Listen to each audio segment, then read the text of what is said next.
Chapter 534.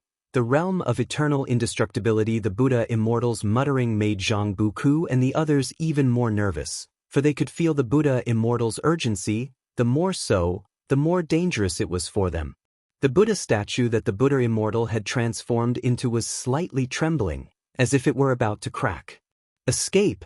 The divine exotic realm master immediately gave the order, and almost instantly, the door was breached. Zhang Buku and the others shot out like lightning, darting into the overwhelming yellow sand. You think this is what kind of place? Escape? You will soon find that killing each other is easier than escaping, for I have already dissolved the causal bonds between you. From this moment onwards, you are all independent beings. The voice of the Buddha Immortal resounded, and Zhang Buku as well as the divine exotic ghost kings could feel the restraints on themselves disappear. They had obtained the freedom they had longed for. However, they were not relieved. Instead, they were more afraid. How terrifying must be the cultivation level of a Buddha Immortal who could easily dissolve divine exotic causality.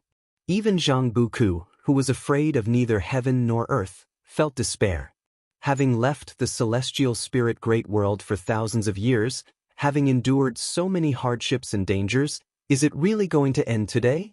In Zhang Buku's mind emerged the faces of Guan and Li Ya, not knowing how those two were getting by now.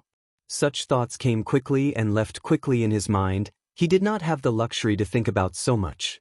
Go to Wuxia world.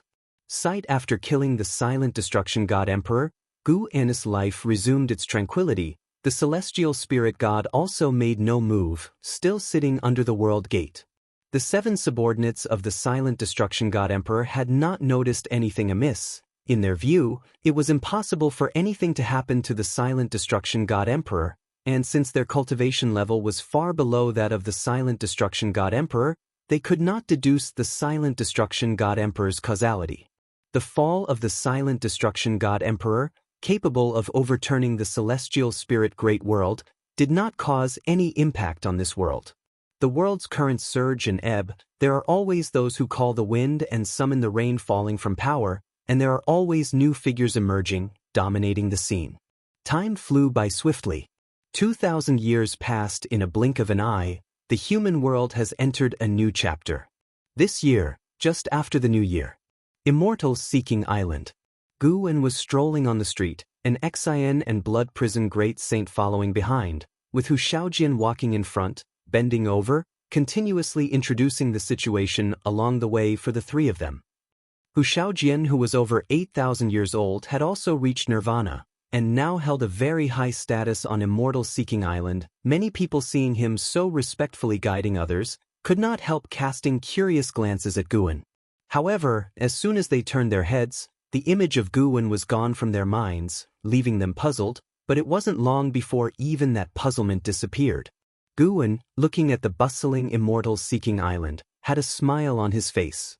After leaving the Supreme Sect, Guan still maintained his relationship with Human World Peak and Immortal Seeking Island. Both powers considered him a reclusive great cultivator, and no one associated him with supporting Dao Sword Venerable. The great heaven and earth is too vast. How many great cultivators were there under the heavens, like carps crossing the river? The supporting Dao Sword Venerable had already been forgotten by the world. Hu Shaojian kept talking, all the while observing Guan's expression. Seeing that Guan was satisfied, he felt very excited. Although he often saw Guan, today was different. Immortal Seeking Island was hosting its once-century grand event. He was personally in charge of handling it. The street was full of trading stalls, with cultivation treasures as far as the eye could see. Everything that met the eye was his accomplishment. So naturally, he hoped Guan would praise him. Actually, by now, he no longer needed to get anything from Guan, but he knew why he could have all this. He cherished it, and was determined to cling to Guan's coattails for a lifetime, serving him. He wasn't afraid that Guan wouldn't command him to do things. He was afraid that Guan would forget him. "You've done very well, keep it up," Guan said with a smile. Immortal Seeking Island was also important to him. Almost all of his medicinal herb seeds came from Immortal Seeking Island, as did the rewards he bestowed upon his disciples. Despite his high realm, he didn't want to revert to sneaky deeds. He wanted to speed up his path to gaining strength, and it wasn't difficult. But what he desired was to grow stronger steadily and without remorse. If he could achieve that, it would be even better. I will definitely do better. Hu Xiaojian was as excited as if he were on a chicken blood stimulant. Gu En's gaze fell upon a stall where an old man sat on the ground, disheveled, with a young boy squatting beside him. This elder was familiar to Gu En. He had paid attention to him before. Qi Jiuxiao, a genius from the Star Sea congregations, had once competed for Divine Exotic City on the Tai Tsong continent. Gu En had saved Enhao at the time, and also incidentally rescued Qi Jiuxiao and Qi Bei who were accompanying Enhao. This Qi Jiuxiao was no ordinary figure, stepping into the Nirvana realm at the age of 500, what an exaggeration. In terms of the speed of his early cultivation, he was even faster than Enhao, mainly due to the resources of the Star Sea congregations at his disposal. If reaching the Nirvana realm first were to determine talent, then the offspring of the Immortal dynasty born in the Nirvana realm could not all be said to possess more talent than Enhao, could they? Gu En could sense that Qi Jiuxiao was injured. While his realm remained, he was unable to gather mana within his body. The boy beside him was his progeny left in the human world, now by his side. Thousands of years had passed, and the situation in the human world had continually changed. The Star Sea congregations had encountered upheaval, with many internal families being purged, including the Qi family. The Star Sea congregations were of no concern to Gu En, and he had no intention of caring. Had it not been for people like Enhao, profound celestial intent, Li Ye, and Zhang Buku who had gone to the Star Sea congregations to cultivate, he wouldn't even bother paying attention to the organization. Gu En simply glanced and then withdrew his gaze, continuing forward. Qi Jiuxiao didn't notice Gu En's attention, his mind preoccupied with concerns that the bustling streets could not dispel.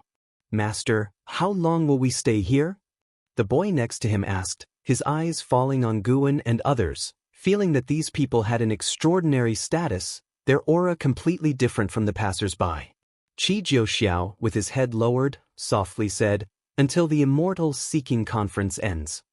Upon hearing this, the boy sighed, looking at the lively and bustling street, full of longing in his eyes. Since his birth, he had been alone, and it was only last year that he became Qi Jiuxiao's disciple. He cherished his current life, but also longed for a better path in immortal cultivation. After spending half a day at Immortal Seeking Island, Gu En took an Xian and Blood Prison Great Saint away. The two had purchased many items on the island, planning to bring them back for the others in the dojo. Back at the dojo, Gu En stood before the mountain of 10,000 swords and retrieved the treasured swords that he had selected at Immortal Seeking Island, embedding them into the mountain. The mountain of 10,000 swords now bristled with treasured swords, each containing its own unique sword intent.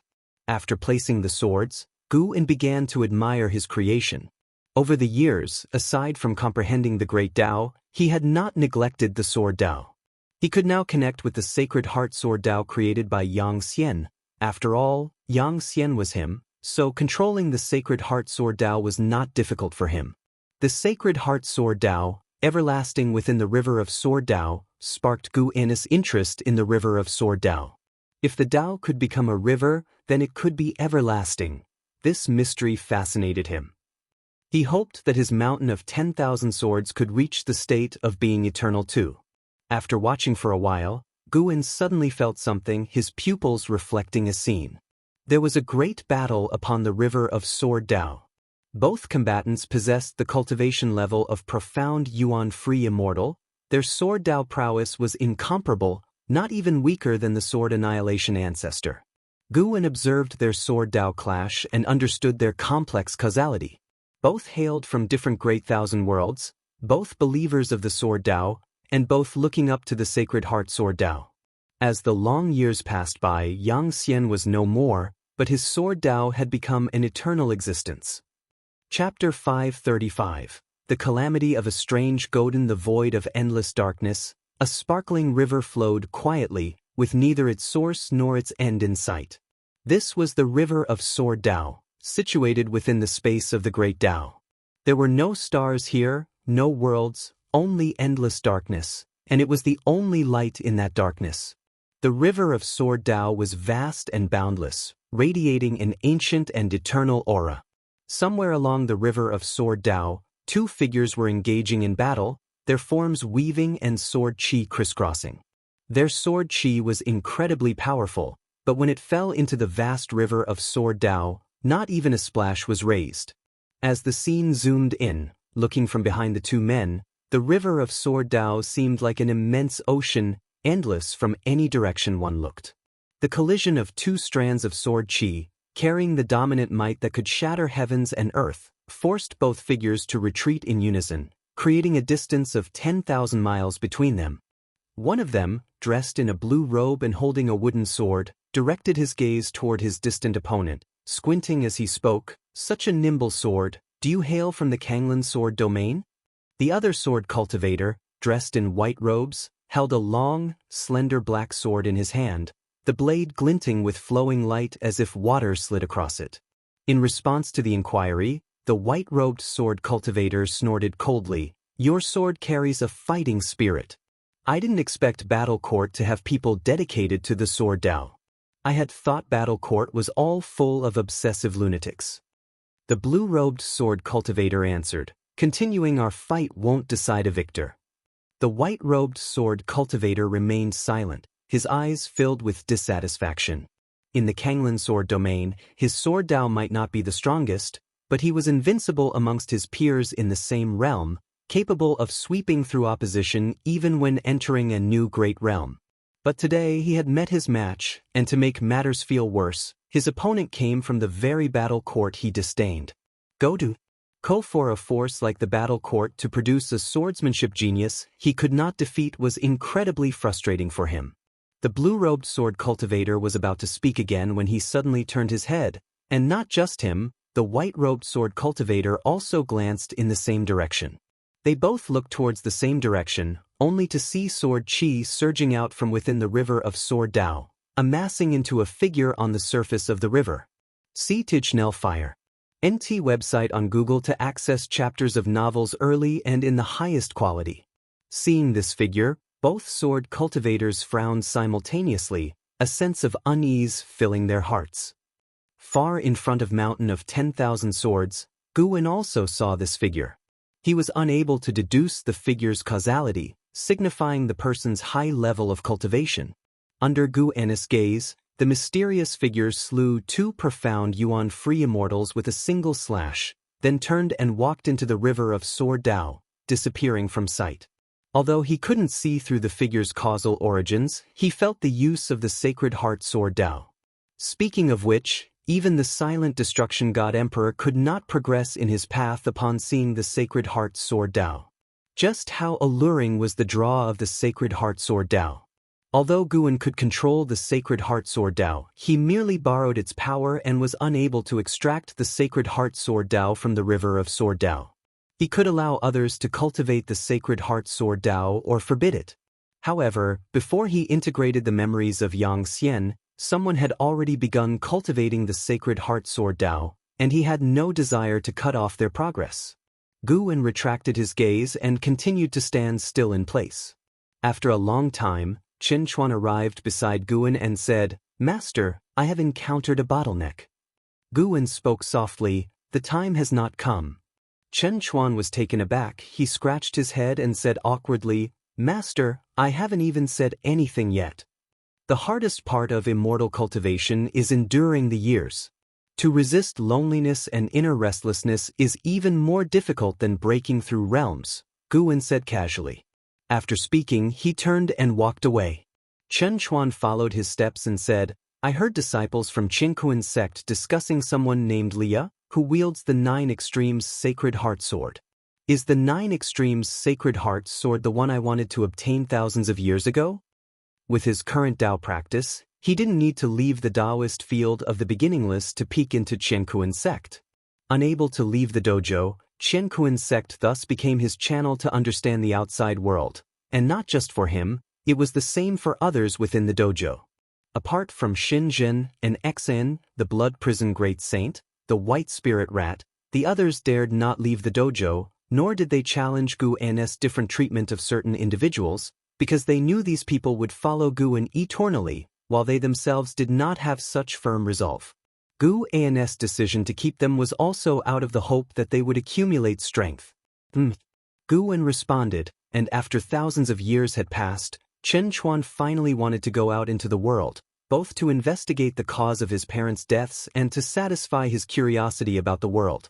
He felt his sword should unsheath, to let the world witness his strength. Seeing Gu An's indifferent attitude, Chen Chuan didn't know what to say. Gu An stopped in his tracks and pointed a finger at Chen Chuan's forehead. Chen Chuan couldn't react in time and was instantly immobilized, completely frozen. Gu An then continued on his way. After a while, Chen Chuan awoke with a start, his back drenched in sweat, and he couldn't help but gasp for air. He genuinely felt the sword aura of two sword cultivators on the river of Sword Dao and saw how they died. At first, he had admired the figures of the two sword cultivators, but then a mysterious entity appeared and extinguished them with a single sword strike. Chen Chuan's pride was dampened, and he could appreciate the painstaking care of his master. "I'm not strong enough yet, the time hasn't come," Chen Chuan muttered to himself, his eyes gradually becoming resolute. Night fell, and Gu An was reading in the study, the candlelight illuminating his face. At the table, there was another person reading. It was Shenzhen. Shenzhen had idle time, disliking qi absorption cultivation. Whatever book Gu An was reading, she would also read, and the two would often discuss. Gu An also enjoyed discussing with her. The two were initially connected by their love for books. The books that Gu An enjoyed reading, she would also read, and they would even write books for each other. Gu An was engrossed in his book when he suddenly heard the divine exotic immortal spirit speak. At that moment, Shenzhen looked up, her voice excited. "This plot twist is great." In a rainy night, they start fighting over a blood feud, and when the male lead is gravely injured, they share an intimate moment to settle regrets, then kill him amid complex emotions. Gu An gave her a look and said, "Can you not read these chaotic books?" He put down the book in his hand and took the book Shenzhen was holding, then studied it carefully. Shenzhen chuckled and fetched another book from the shelf beside her. "Master, please save him. I feel if he dies, I might die too." The voice of the divine exotic immortal spirit rang out in Gu An's heart, anxious. It was speaking of the divine exotic realm master, the source of power of divine exotic city. Gu An, annoyed, replied in his heart, "With me here, even if he dies, you won't die." Upon hearing this, the divine exotic immortal spirit was overjoyed, thanked him, and then dared not bother Gu An any further. Since entering the heaven-balancing golden immortal realm, Gu An's sense of karma had reached new heights.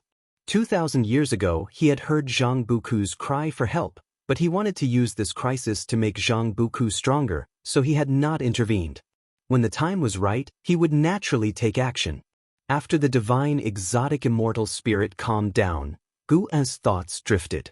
He thought of Zhang Chuanxiu, his first senior brother when he first joined the Supreme Sect. He remembered how Zhang Chuanxiu used to train him and Meng Lang, as if it were a scene from the distant past. "Senior brother, your son will eventually go to reincarnation to find you. I look forward to the day we can reunite," Gu An said with a slight smile, thinking to himself. In his pupils, a figure appeared, a lean monk that seemed ghostly. Buddha Immortal. If Zhang Buku could not deal with the Buddha Immortal, then Gu An, as his martial uncle, naturally had to stand up for him. It just so happened that the Buddha Immortal had a good relationship with the Silent Destruction God Emperor. If you find any errors, ads pop up, ads redirect, broken links, non-standard content, etc., please let us know reports so we can fix it as soon as possible. Chapter 536, Celestial Court Immortal Gods. Immortal yellow sands swirled into the sky, and within a valley where not a single blade of grass grew, there sat a small blood-red lake in the center, surrounded by cliffs so neatly cut that the valley resembled a gigantic pit, with yellow sand forming an overcast dome above it. In the blood-red lake, Zhang Buku sat bare-chested, with blood acting like long snakes wrapping around his body, constantly writhing. The divine exotic realm master sat at the edge of the lake. Compared to 2,000 years ago, he seemed like a different person, emaciated to the bone, his eyes lifeless, appearing like a skeleton sitting still. Looking around, one could see numerous corpses, all of which were those of the divine exotic ghost king, each having met a horrific, fierce death. Suddenly, a yellow wind descended from the sky, forming a skull above the blood lake. It was the head of a Buddha statue, ancient and time-worn. It was indeed the head of a Buddha immortal. The Buddha immortal looked down at Zhang Buku, a strange smile appearing on his face. Zhang Buku seemed to sense something and opened his eyes. He looked up at the Buddha immortal, his expression calm, not panicked. He asked, "What, you can't resist making a move against me?" The Buddha immortal sneered in response, "You are now considered my disciple, how should you speak to your master?" Zhang Buku didn't respond, just calmly staring at him. He had stayed here for 2,000 years, enduring torturous pain. His heart had been tempered 1,000 times, and even now, facing death, he would not be flustered. "Indeed, I like your gaze. You are much stronger than these waste ones," the Buddha immortal disdainfully said. The divine exotic realm master at the edge of the lake trembled slightly, yet was unable to raise his head. Source: web novel. Calm, updated on. Zhang Buku merely glanced at him without caring. Zhang Buku knew that mere verbal concern would not help him. "Why do you think I chose you?" the Buddha immortal suddenly asked. Zhang Buku looked at him, waiting for his answer. The Buddha immortal seemed not to mind Zhang Buku's attitude and smiled. "You were meant to die, saved by others, your destiny changed. People like you are numerous, known as life changers. The greater the change in your destiny, the more complex your karma. That means, the higher your cultivation level, you will gradually become an anomaly of the heavenly Tao and even the great Tao. Life changers are destined for a life of hardships. Cultivation is more challenging for you than for others, but you're also more likely to encounter fortuitous opportunities." Meant to die? Zhang Buku immediately thought of Master Gu. Without Master Gu's rescue, he would have already died. "So, I bear such karma, and you choose me, aren't you afraid of the trouble?" Zhang Buku asked, staring at the Buddha immortal. The Buddha immortal showed a sly smirk. "Kid, do you aspire to be an immortal god? Your destiny pattern suits well to ascend to the celestial court." The celestial court? Indeed, that is the domain of the immortal gods. They are the true immortal gods, protected by the celestial Tao destiny. As long as the heavenly Tao remains unaltered, they do not perish. They wield the supreme power, ruling over all the great thousand world. The reason the human world has immortal gods is also because of them. However, mortal spirits cannot see them, and they disdain letting mortal spirits behold their true forms. The Buddha immortal spoke in a beguiling tone, the appeal of immortality immense. Even the transformed Zhang Buku felt emotional turbulence within. Sir, the novel Fire. Net website on Google to access chapters of novels early and in the highest quality. Cultivating for immortality, isn't it all for longevity? Power does not always come from cultivation level, family background, or a sect, but longevity can only be achieved on one's own. Even though Zhang Buku had traversed many realms, he had never heard of anyone achieving eternal life. "I too once belonged to the celestial court, but immortality for me turned into a shackle. Thus, I wish to leave. However, the celestial Tao immortal position cannot be left vacant, otherwise the celestial court will not spare me. You are meant to replace me." The Buddha immortal looked at Zhang Buku seriously, his voice now devoid of mirth. Zhang Buku asked, "Is it that easy to replace?" The Buddha immortal replied, "The celestial court isn't the sect you imagine it to be. Immortal gods do not often meet one another. Many immortal gods spend their lives confined to one place, never entering the celestial court, not meeting other immortal gods. To even glimpse the celestial precepts is already a great fortune in life." Zhang Buku understood upon hearing this. The Buddha immortal's status in the celestial court must be very low, so low that hardly anyone pays attention. This realization bittered his heart. Even the lowest existence in the celestial court could bring him endless despair. Such a terrifying place it was, and he felt that stepping into it would lead to endless troubles. According to the Buddha immortal, although the celestial Tao immortal position grants immortality, it also strips one of their freedom. Perhaps the Buddha Immortal could only guard this realm. If he had to stay in this sandy world forever, he could not accept it. Seeing Zhang Buku fall into despair, the Buddha Immortal continued, "Only by accepting the celestial Tao immortal position will I give that fellow a chance to live. He can't hold on much longer." Upon hearing this, Zhang Buku turned to look at the divine exotic realm master, his eyebrows slightly furrowed. The Buddha Immortal flew upwards, his voice following him down. "Becoming an immortal god, although you lose your freedom, you still have hope. If you die, there is no hope at all." His voice gradually faded, and his figure soon disappeared into the sands. Zhang Buku stared at the divine exotic realm master, his heart tormented. He owed a debt of gratitude to the divine exotic realm master and could not ignore it. But if he lost his freedom, he could never see Master Gu, Liya again. How long could the non-immortal Master Gu, Liya live? Zhang Buku felt anguished, struggling to make a decision. Meanwhile, in the sands, the Buddha Immortal was still observing Zhang Buku's reaction.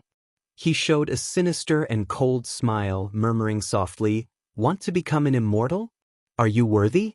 If I don't break your Tao heart, how can I take possession of you?" Suddenly, he felt his head pressed by a palm, making his eyes widen in horror as he discovered he couldn't move, nor could he even project his divine sense.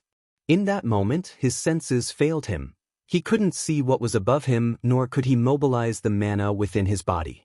"Who is it?" The Buddha Immortal bit back his fear and asked through gritted teeth. He felt an extremely powerful force of karma around him, isolating him. Now, even if he roared exhaustingly, Zhang Buku wouldn't hear or even see him. Many speculations fluttered through the Buddha Immortal's mind. Whoever was suppressing him was definitely above an innate golden immortal. An existence above an innate golden immortal was not someone he could afford to provoke. Since you know he is a life changer, why didn't you think more about who changed his destiny for him? A raspy voice reached the Buddha Immortal's ears, making his head tremble. It was for Zhang Buku. How could this child have such a significant backing? The Buddha Immortal immediately said, "Senior, it is my mistake. I am blind to the truth and could not calculate this karma. I am willing to let him go." "Just let him go?" "I pass all your abilities to him, and do not let him know of my existence." "All right, no problem." The Buddha Immortal agreed without hesitation, feeling that if he said no, he would be obliterated instantly. "Ming soon, if you find any errors, ads pop up, ads redirect, broken links, non-standard content, etc. please let us know reports so we can fix it as soon as possible." Chapter 537, Heavenly Tao Inheritor. After the Buddha Immortal left, Zhang Buku couldn't calm his heart any longer. He continued to cultivate in the blood lake, but his mind was constantly making a choice. 3 days later, Zhang Buku made a decision. He could only apologize to Master Gu in his heart, unable to repay his kindness. "Buddha Immortal, come out, I agree to your terms. Release him now." Zhang Buku gritted his teeth as he spoke, feeling that repaying Master Gu's kindness was an eternity away, yet the chance to save the divine exotic realm master was right before his eyes. As his words fell, a gust of wind descended from the sky, and the Buddha Immortal immediately appeared before Zhang Buku. He hovered not as high as before, but Zhang Buku didn't notice that. The Buddha Immortal looked at Zhang Buku with a smile and said, "Don't rush. I've changed my mind. I won't kill him, nor will I force you to inherit the celestial Tao immortal position.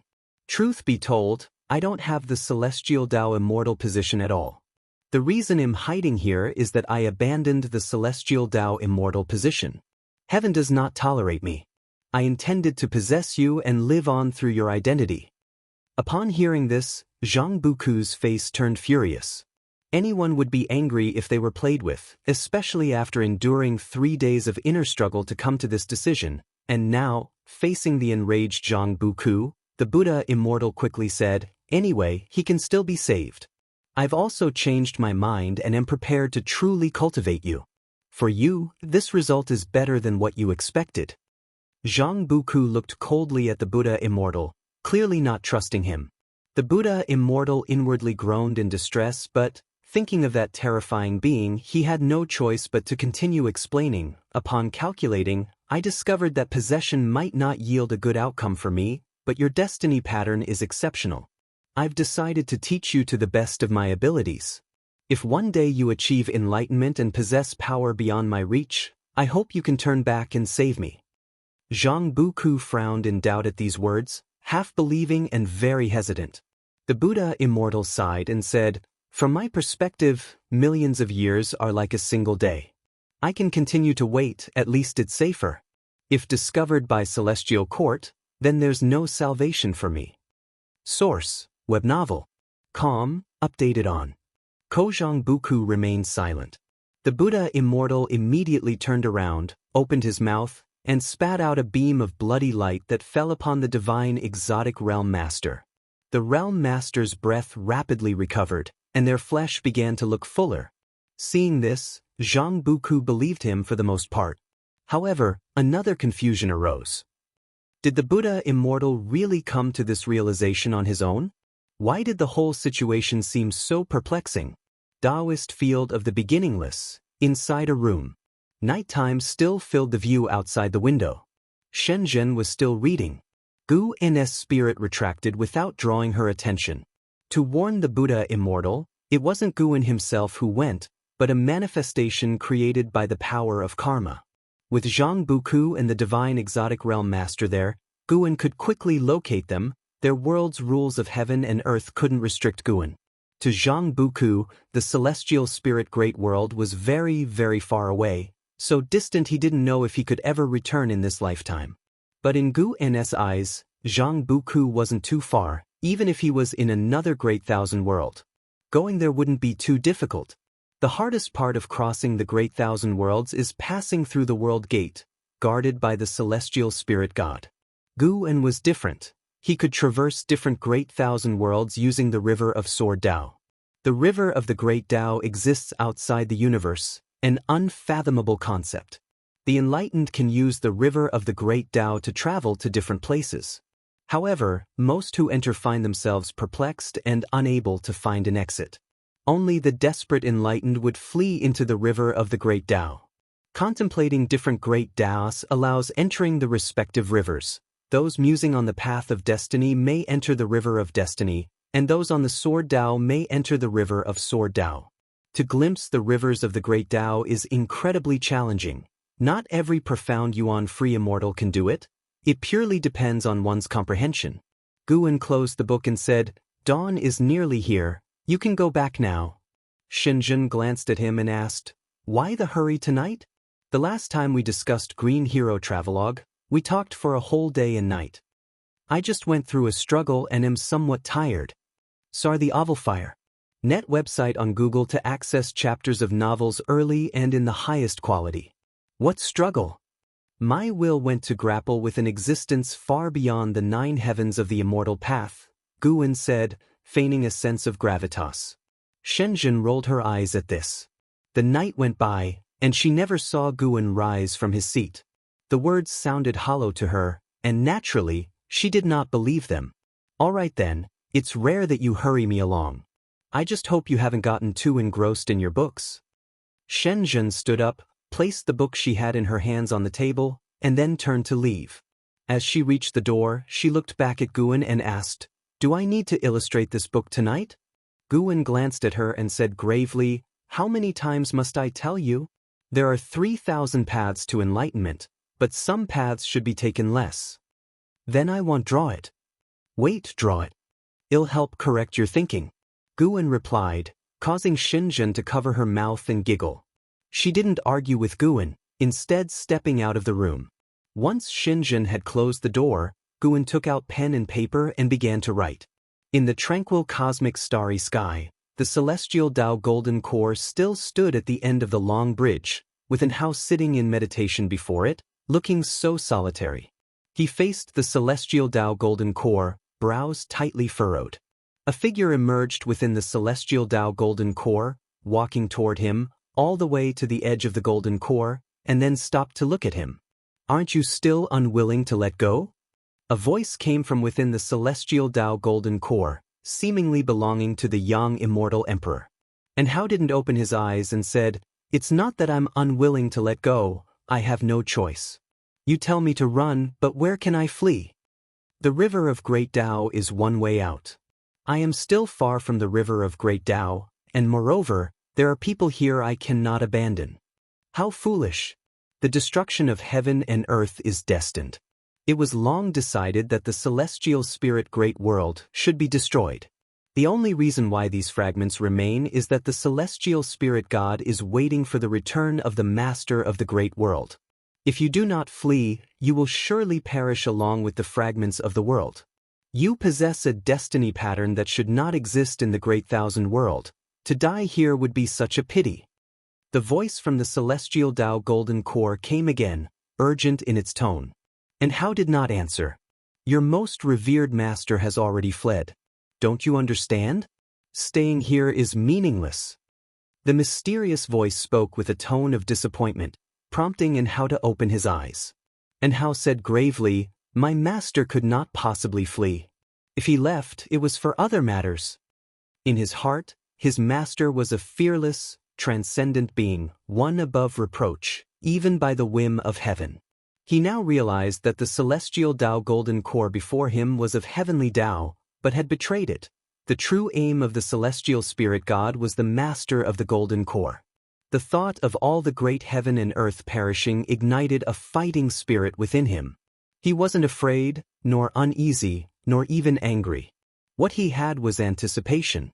He wanted to make a move amid the destruction, to save the situation from disaster. He sought to be the savior, just like the supporting Tao sword venerable of old, who always managed to turn the tide at the critical moment and save all living beings. He, too, yearned for such a moment. Even if it meant death, he felt it would be worth it.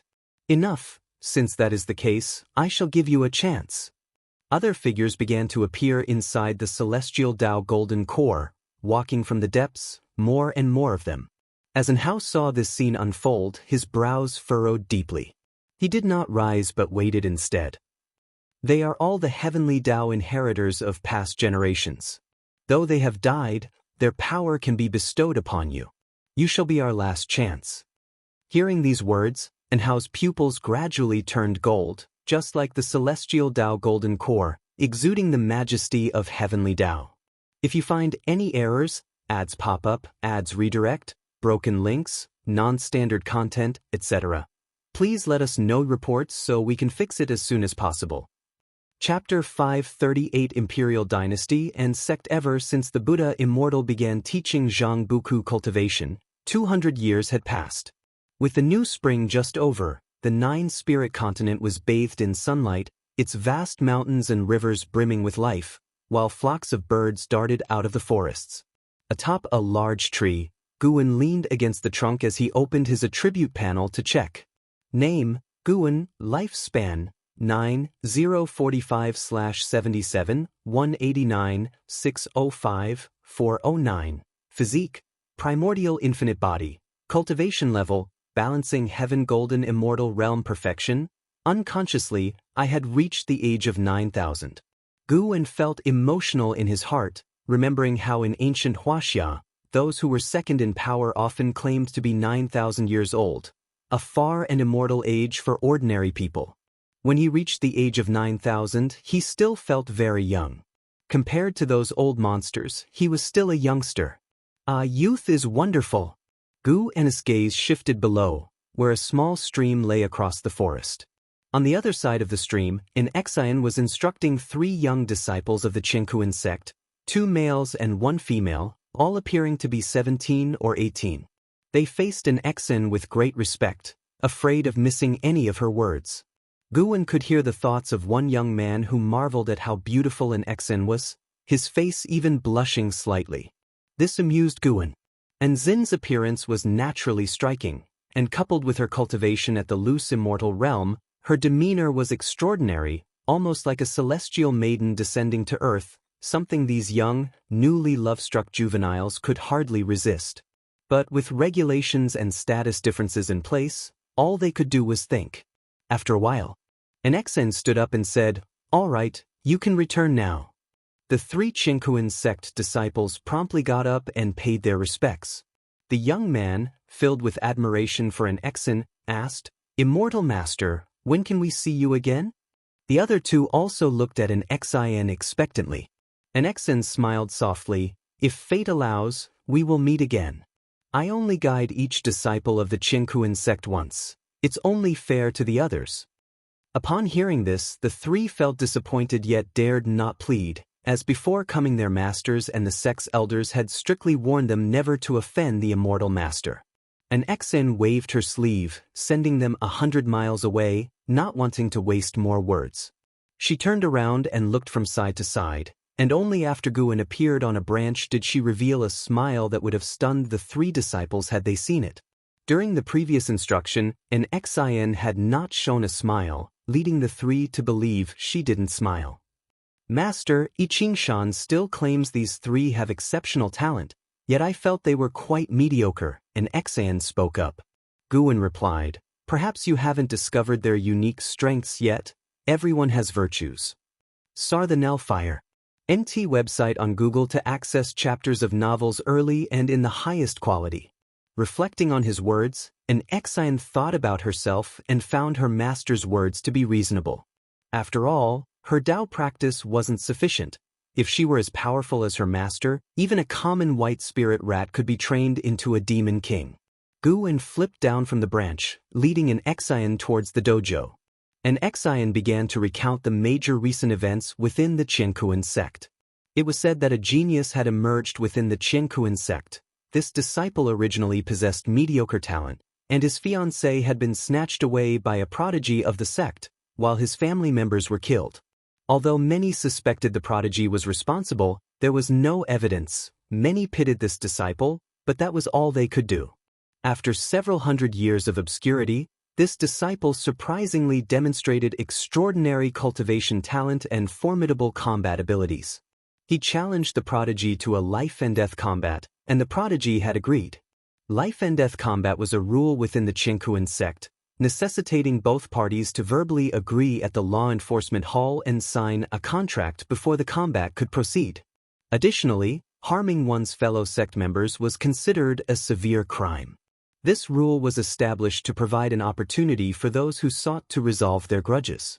Guan listened attentively. He didn't feel any sympathy, for such stories were too common in the human world, and there were cases even more tragic than this. He did not even bother to speculate about the outcome. Currently, not everyone could capture his attention. Just looking after people like Li Ya and Hao, he felt already overwhelmed. Since he had relinquished his responsibilities of guarding the Supreme Sect and the Tai Tsong continent, Guan's days had become more relaxed. Now was the time he enjoyed most in life, where he could accumulate lifespan and have endless time to do what he desired. Recently, he had been delving into pottery.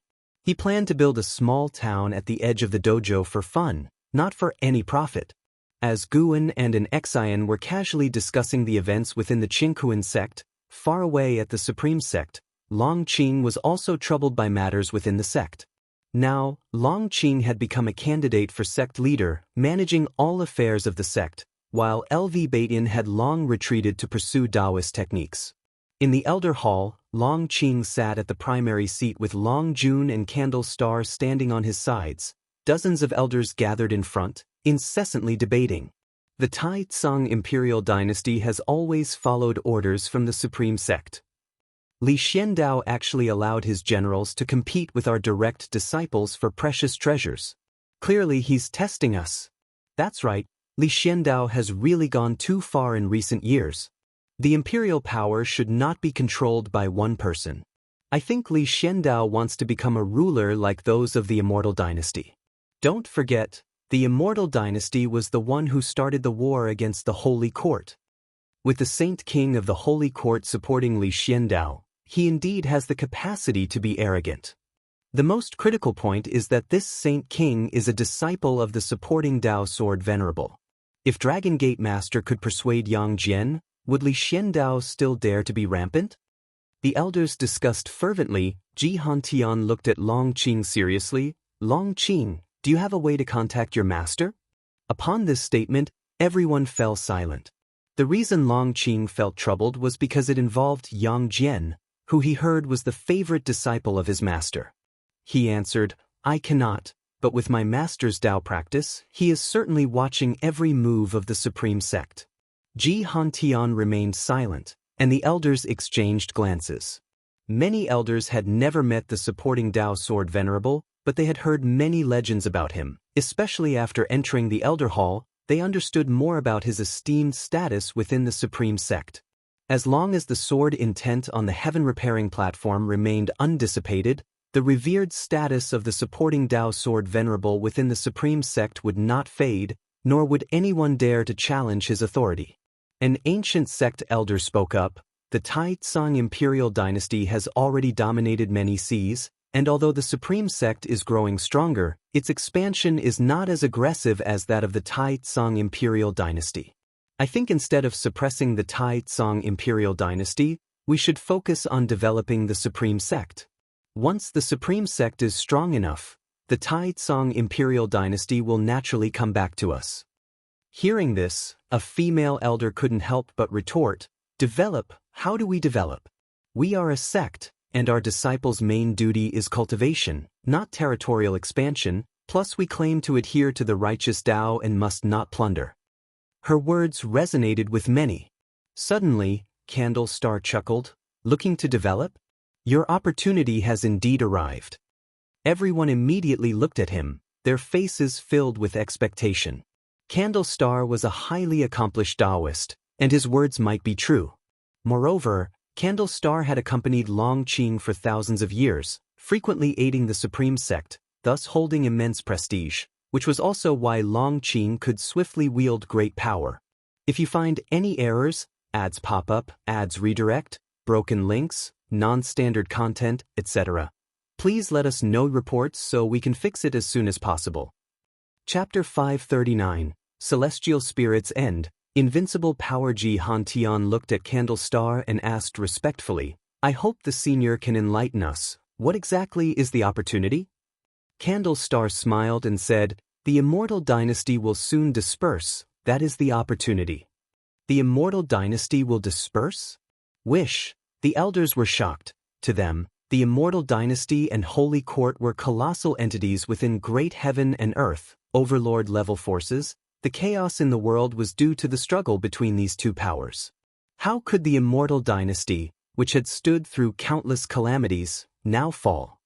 Longqing also felt surprised and looked at Candle Star in astonishment. Candle Star smiled and said, "Ever since the young Immortal Emperor perished, although the Immortal dynasty has introduced a new Immortal Emperor, he simply cannot quell the internal turmoil. Thousands of years have passed, and this towering tree of Tsangtian is finally going to fall.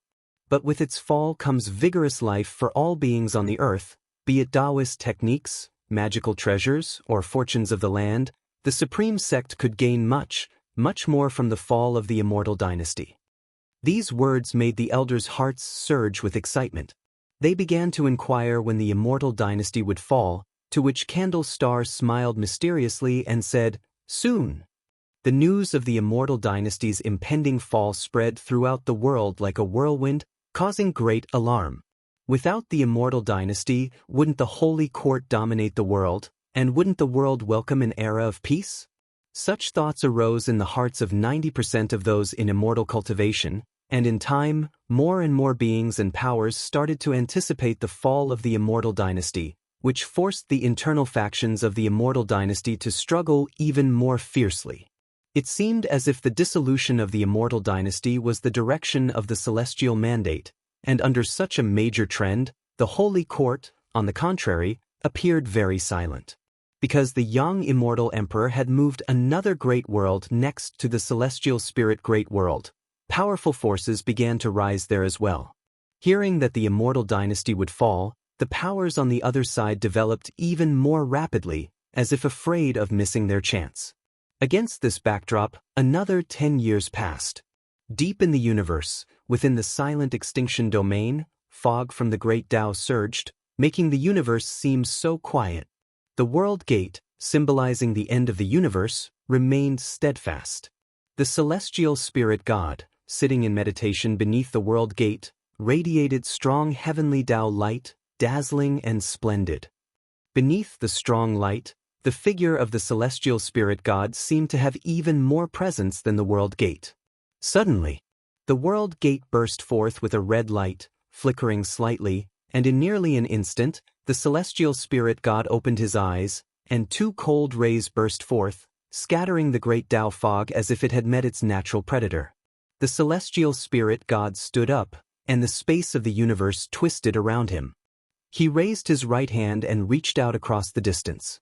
As he clenched his fist, the red light on the surface of the world gate vanished abruptly, and all seemed to return to calm. At the Daoist field of the beginningless, by the lakeside, Guan, who was fashioning clay pottery, looked up and saw the mighty destiny that had enveloped the continent of the Immortal dynasty dissipate in an instant. Without destiny, the rules binding the immortal spirits suddenly vanished, as did the transcendent force uniting the immortal spirits. Next, the Immortal dynasty would face unprecedented chaos. Slaughter, plunder, revenge, and so on. Even immortal spirits born into the Nirvana realm revealed the dark side of human nature. The continent of the Immortal dynasty turned into the human world's hell in a very short span of time.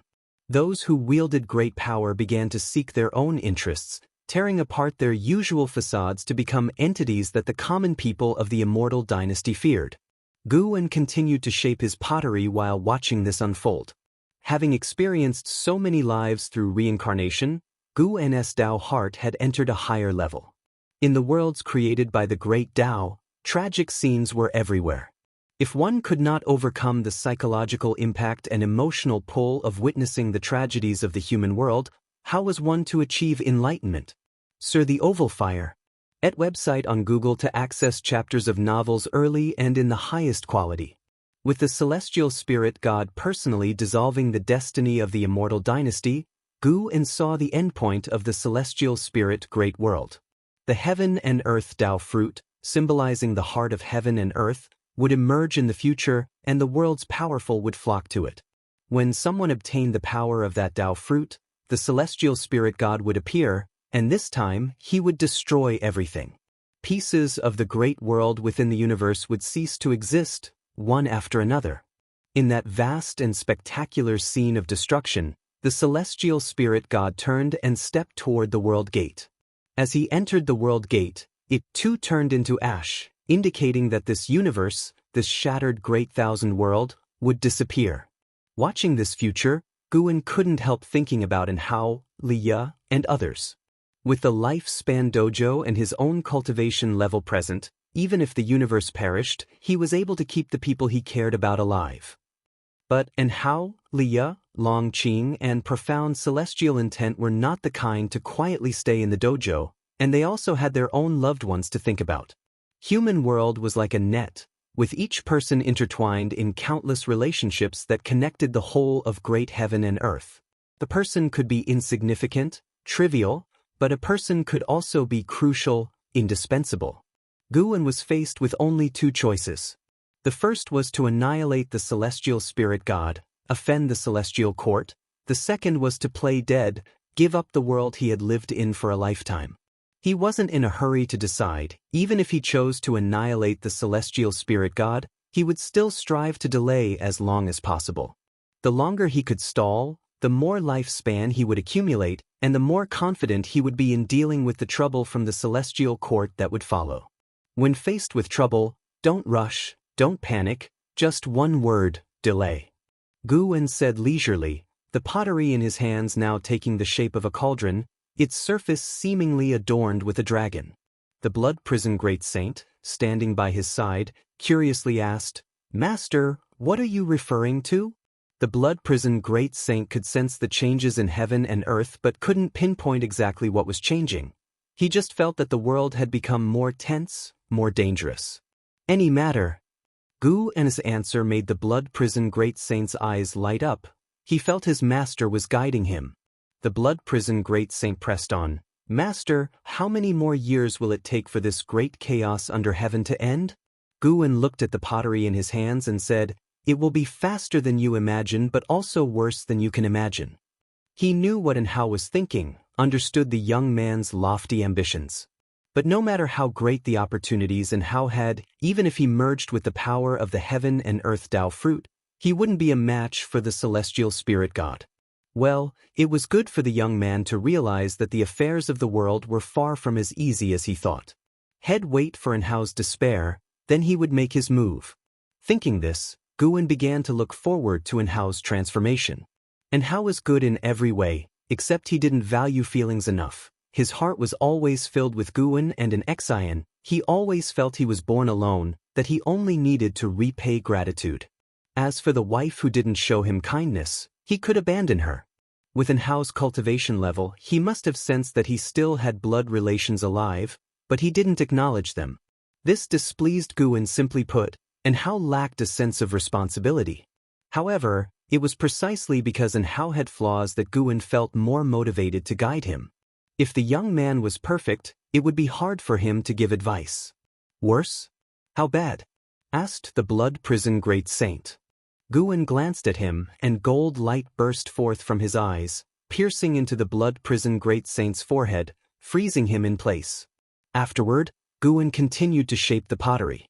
For a long time, the blood prison great saint awoke with a gasp, then started breathing heavily, trembling all over, sweat pouring down his forehead like rain, and blood quickly filled his eyes.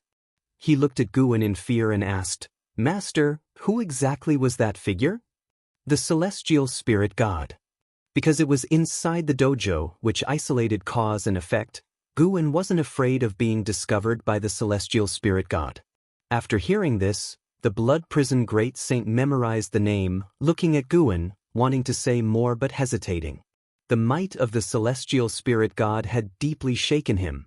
He hadn't imagined someone could be so powerful. The vastness of the celestial spirit great world was turned into dust by the celestial spirit god in an instant. Not just the celestial spirit great world, but countless other worlds too were destroyed. The blood prison great saint wanted to ask Guan who was stronger between him and the celestial spirit god but was afraid of offending him. Although the blood prison great saint held Guan in the utmost awe, after witnessing the strength of the celestial spirit god, it was hard to believe again that Guan was invincible. If you find any errors, ads pop up, ads redirect, broken links, non-standard content, etc., please let us know reports so we can fix it as soon as possible. Chapter 540. The strongest of the Long family. Guan nearly laughed out loud when he heard the words of the blood prison great saint, but he restrained himself. He did not dispel the blood prison great saint's confusion, preferring to let the fellow continue his anxious trepidation. It served him right since the blood prison great saint had been somewhat negligent in recent years. Seeing that Guan was unwilling to speak, the blood prison great saint's inner perplexity grew, but he dared not voice it. Instead, he pushed aside his inner fears and apprehension and shifted his focus. Even if his master was no match for that person, his master certainly had a strategy in place, or else he would not be so at ease on ordinary days. With this thought, the blood prison great saint's heart gradually calmed. He looked again at Guan's clay molding, finding deep significance in every movement. Today, his master had shown him the fate of the world, surely not acting on a whim. Perhaps it was a warning to him. Under the serene and tranquil years, a catastrophe was always brewing. The blood prison great saint felt sorrow for this world. Major sects and imperial dynasties were ceaselessly vying, chasing after the celestial mandate and heavenly Tao. Yet, in the end, in the face of absolute power, as heaven and earth perished together, all their scheming would be rendered meaningless. Previously, the blood prison great saint wondered why, with such formidable power, his master chose to cultivate in seclusion. Now he understood. His master had seen through everything. The blood prison great saint gazed at the clay in Guan's hands and began to reflect, pondering his own past. After dispersing the destiny of the immortal dynasty, the celestial spirit god sat down to meditate once more, and Guan no longer paid attention to external affairs, focusing solely on his current task. What followed would be the most chaotic period for the world. Facing such chaos, the Holy Court, contrary to its normal behavior, did not aggressively annex the territories left by the Immortal dynasty but began to withdraw, pulling back to the sacred domain. This further fueled the madness of the world's forces, all eager to seize this opportunity to ascend. The supreme sect and the Taizong dynasty were no different. From the highest echelons to the common folk, everyone knew that this was an unprecedented opportunity, a decisive moment for the pattern of the world. All internal conflicts were set aside, and those in power grew increasingly bold and ambitious as each day passed. While the supreme sect was frantically exploring the outer realms, Longqing, on the other hand, was confined to the third Medicine Valley by Longjun. On this evening, seated in meditation on a cliff, Longqing could not help but open his eyes and turn to look at Longjun, who was reading nearby. Longjun was holding the investiture of the gods, engrossed in the book, which greatly irritated Longqing. He had read that book many times over, yet he was still reading it. Longqing could not comprehend why Longjun, after imparting the celestial dragon Dharma aspect to him, did not take his teaching seriously and even forbade him from venturing out. Most importantly, in the face of Longjun, even Candle Star dared not utter a word. Studying the celestial dragon Dharma aspect was for the destiny of the Long family. Longqing was willing to accept this mission, but sometimes he wondered if living just to break the family's curse was truly meaningful. He thought of his master, who never rushed his cultivation when he was present. Now, he was being forced to cultivate by someone else. He finally understood his master's words, that bearing karma was not so easy. The time before recovering his destiny pattern was the happiest of his life. The longer he practiced the celestial dragon technique, the more he yearned for the past. No matter how patient one is, there comes a day of eruption. Longqing was about to burst, and he couldn't help but say, "With the world in such turmoil, do you think the battle court will still come as you said?" Longjun, without even lifting his head, said, "It has already arrived. It's in the holy court." Longqing frowned and asked, "Then why haven't they made their move? Killing you would be acting on behalf of the battle court, but this world holds opportunities they cannot resist. That's also why I chose to come to this era. Right now, I can do a lot." Longjun's answer silenced Longqing. Irresistible opportunities? He wanted them too. He wanted to become stronger, to be renowned across the world, to live a spirited life. Suddenly, Longjun asked, "Do you think the Daoist Hongjun in this book endured countless lonely years to achieve the Tao, or did he struggle through hardships and persevere to attain it?" Hearing this, Longqing couldn't help but roll his eyes. Could it be that Longjun was so obsessed because he saw himself in Daoist Hongjun? He had once been obsessed with the investiture of the gods, and naturally knew that Daoist Hongjun was the strongest and most mystic presence within it. At least Daoist Hongjun, when facing difficulties, didn't pin his hopes on future generations, quipped Longqing. Upon hearing this, Longjun fell silent. Only the sound of the wind remained atop the cliff. The more Longqing thought about it, the more he became frustrated. Why should he bear the burden of the Long clan's mission? The debt of life was too great. Forcing him to cultivate his ancestors' Dharma aspects to fight for him, why was he so rebellious? If the ancestors were so powerful, how could the Long clan end up like this? Sir the Novel Fire. Net website on Google to access chapters of novels early and in the highest quality. Longqing truly didn't believe that the Long clan had the strength to defy the battle court. The more he thought, the angrier he became, and with anger came despair in the depths of his heart. Chi blood surged, causing him to feel dizzy. The world in his eyes shook unceasingly, the dusk-lit celestial vault so desolate and beautiful, it gave him a sense of facing the end. At that moment, he felt slightly relieved in his heart. If he were to fall now, it wouldn't be so bad. If life was for death, then why not die earlier? Longqing gradually lost control of his body, beginning to topple to the side. A hand caught his head, preventing him from falling. In a daze, he saw a figure appear before him, standing on the edge of the cliff, back facing him.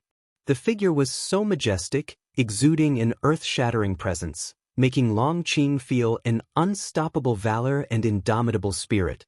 Suddenly, Longqing's world became clear again. He quickly regained his senses and control over his body, sitting up to find the figure before him gone, as if it were an illusion. The person supporting him was Long Jun. Long Qing hastened to his feet, looking around to find the figure he had just seen. For some unknown reason, he felt that the figure was very powerful, perhaps capable of solving the archenemy of the Long clan. Standing beside him, Long Jun asked, "What did you just see?" Without thinking, Long Qing replied, "I saw someone, his back was turned to me." Unable to find the figure, Long Qing turned to Long Jun and, seeing a look of relief on Long Jun's face, couldn't help but ask, "Do you know who that person was?" Long Jun replied, "When you cultivate the celestial dragon Dharma aspect, the first thing you'll see is Emperor Longxin, which is my father's image. Actually, to cultivate the celestial dragon Dharma aspect, you need intense emotional stimulation, so I didn't give you specific guidance. I wanted to wait for you to initiate it first." Emperor Longxin, Long Qing murmured to himself, the figure from before reflected in his eyes. Long Jun eyed him and said, "Actually, the Long clan is very strong. Many died from accidents or passed away prematurely. If the Long clan were so weak against the battle court, they wouldn't have pressed us so relentlessly." These words eased the resentment in Long Qing's heart significantly. Long Qing couldn't help asking, "Is Emperor Longxin the strongest of our Long clan?" Long Jun shook his head and said, "The most powerful feature of the celestial dragon Dharma aspect is that the ancestors you summon might reveal the limits of their strength because different people will summon ancestors of different strengths when they cultivate the celestial dragon Dharma aspect. If you can summon my son, we will have even more hope. Of course, if you could summon all of the Long family members, that would be the most hopeful moment." Long Qing frowned and asked, "Are you sure your son is stronger than Emperor Longxin?" He could not forget the figure of Emperor Longxin, so unbeatable. He did not believe any other member of the Long family could be stronger than Emperor Longxin. If you find any errors, ads pop up, ads redirect, broken links, non-standard content, etc., please let us know reports so we can fix it as soon as possible.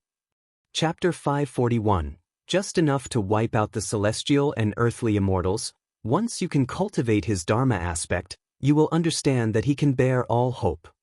Long Jun turned his head towards the distance, speaking softly, his eyes revealing a sense of nostalgia. Long Qing then continued to fantasize about Emperor Longxin. After a while, he began to inquire about the deeds of Emperor Longxin. Since Long Qing had already entered the threshold of the celestial dragon Dharma aspect, Long Jun's attitude had changed, and he began to recount the deeds of Emperor Longxin, with Long Qing listening intently. The more stories Long Qing heard, the calmer his heart became. Understanding the past of the Long clan could help him deepen his understanding of the Long clan and strengthen his sense of honor and disgrace. In my view, throughout the ages, the Long clan deserve their fate today. When powerful, they oppressed all around, and also gave birth to many extreme prodigies. However, the Long clan should not be oppressed by the battle court. Breaking the Long clan's fate and destroying the battle court also counts as settling our karmic ties, since the battle court was created by us, but they committed sins in the name of the battle court. It began with the Long clan and must end with the Long clan. Long Jun spoke earnestly, pausing before saying, "Your descendants should no longer bear the surname Long." Upon hearing this, Long Qing did not shake his head in denial. He was still immersed in the stories of Emperor Longxin. Though he had only seen the back of Emperor Longxin, Long Qing was instantly awed by him, developing a strong sense of adoration. He began to look forward to the celestial dragon Dharma aspect. At least once he had mastered the celestial dragon Dharma aspect, he could witness the elegance of Emperor Longxin. 100 years later, the human world was a new landscape. The nine-spirit continent was finally entangled in the maelstrom of great chaos, with more and more great cultivators fleeing into this continent, causing the winds and clouds of the continent to surge.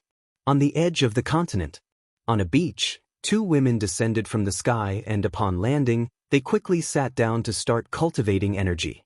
One of them, dressed in green with delicate makeup, only her hair was slightly messy, while the other, dressed in white and even more beautiful, resembled a fairy of the human world, but her face was completely pale, clearly having sustained serious injuries. The green-clad woman opened her eyes and looked at the white-clad woman, asking, "Sister, are we safe here?" The white-clad woman, named Li Xuanyu, slowly opened her eyes, turned her head towards the distance, and said faintly, "Hard to say." The green-clad woman, named Tang Kai, furrowed her brows upon hearing Li Xuanyu's words and sighed heavily. "How much longer must we run, and how can Li Ya find us?" Tang Kai asked anxiously. Li Xuanyu did not answer. She closed her eyes again to continue healing. Seeing this, Tang Kai also closed her eyes to heal. Time quickly passed. About an hour later, suddenly a strong wind blew from the end of the ocean, startling both women into opening their eyes. "Let's go. It seems they don't plan to let us go," Li Xuanyu said as she stood up, her figure trembling, almost falling, but Tang Kai promptly supported her. Without delay, Tang Kai summoned a magical treasure and helped Li Xuanyu to fly deeper into the continent. Sir, the Novel Fire net website on Google to access chapters of novels early and in the highest quality.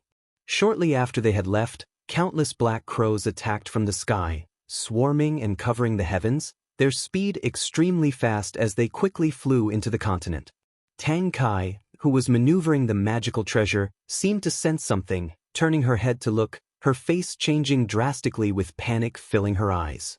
"They're so fast, what should we do?" Tang Kai looked at Li Xuanyu next to her and asked in a low voice. Although Li Xuanyu had suffered severe injuries, she had always been Tang Kai's support. If it weren't for the need to protect her along the way, Li Xuanyu would not have sustained such serious injuries. Li Xuanyu's face remained calm as she said, "Leave me behind, and you escape. They're mainly targeting me." Upon hearing this, Tang Kai was immediately agitated and said, "What nonsense are you talking about? I promised Li Ya that I must keep you safe. Either we die together or you live, and later, find Li Ya to avenge me," Li Xuanyu said, her tone unflinching. Tang Kai fell silent. Li Xuanyu grabbed Tang Kai's wrist with one hand and stared at her steadfastly. Tang Kai clenched her teeth, manipulated her magical treasure, and flew downward. The two women landed in a forest, and Tang Kai helped Li Xuanyu to sit down in front of a tree. "Let's hurry and get moving, stop dawdling," Li Xuanyu said as she sat down, her face growing even paler, but she still urged. Tang Kai stood up, walked a few steps outward, then stopped in her tracks. She clenched her sleeves, unable to leave. Li Xuanyu looked at her, a trace of relief flashing in her eyes. Just as she was about to speak, a voice came from deep within the forest. "Are you outsiders?" Li Xuanyu and Tang Kai both turned their heads to look, and saw a yellow-robed woman who looked like a fairy walking out from the forest with a bamboo basket in her hand, a gentle smile on her face. The newcomer was an Xian. Li Xuanyu frowned and examined an Xian closely. Tang Kai asked, "Who are you? Why are you here?" After all, she possessed a nirvana realm cultivation level, and in her perception, there were no living beings within 1,000 li. How could an Xian have approached them silently? How could she not be cautious? An Xian smiled and said, "My name is an Xian. As I was passing by, I calculated that I have a connection with you too, so I wanted to come and help." She was curious in her heart, not knowing which one was Elder Li's sister and which was Elder Li's beloved. Her gaze fell on Li Xuanyu, whose facial features slightly resembled Elder Li. She guessed that she must be Elder Li's sister. Li Xuanyu always felt the name an Xian sounded familiar, as if she had heard it somewhere before, but she couldn't remember. Perhaps some cultivator had mentioned a similar-sounding name. "How can you help us? Do you know what we are fleeing from?" Tang Kai asked cautiously. An Xian smiled and said, "You have no choice, you can't abandon her, can you?" Tang Kai was silent. Just then, countless black crows attacked from the depths of the forest, like darkness swallowing everything, causing Tang Kai's face to change dramatically and Li Xuanyu to instinctively raise her hand. An Xian quickly turned around, a long pen appearing in her hand. With a swing, the crows turned into flying ash, forming a black mist that spread through the forest. Tang Kai's eyes widened, and even Li Xuanyu was startled by Nzin's action. The wind blew Nzin's long hair and dress. She slightly tilted her head, glanced at Li Xuanyu and Tang Kai from the corner of her eye, and smiled. "Does this count as helping you?" Tang Kai said dazedly, "It counts, but the real pursuers are still behind us." An Xian asked, What realm is he in? Heaven and earth flying immortal realm. It's a coincidence. The pen in my hand is just enough to extinguish a celestial and earthly immortal. An Xen raised the fate pen in her hand, smiling triumphantly. Sunlight poured through the gaps in the leaves, casting light on her, making her appear so exceptional in Tang Kai's eyes.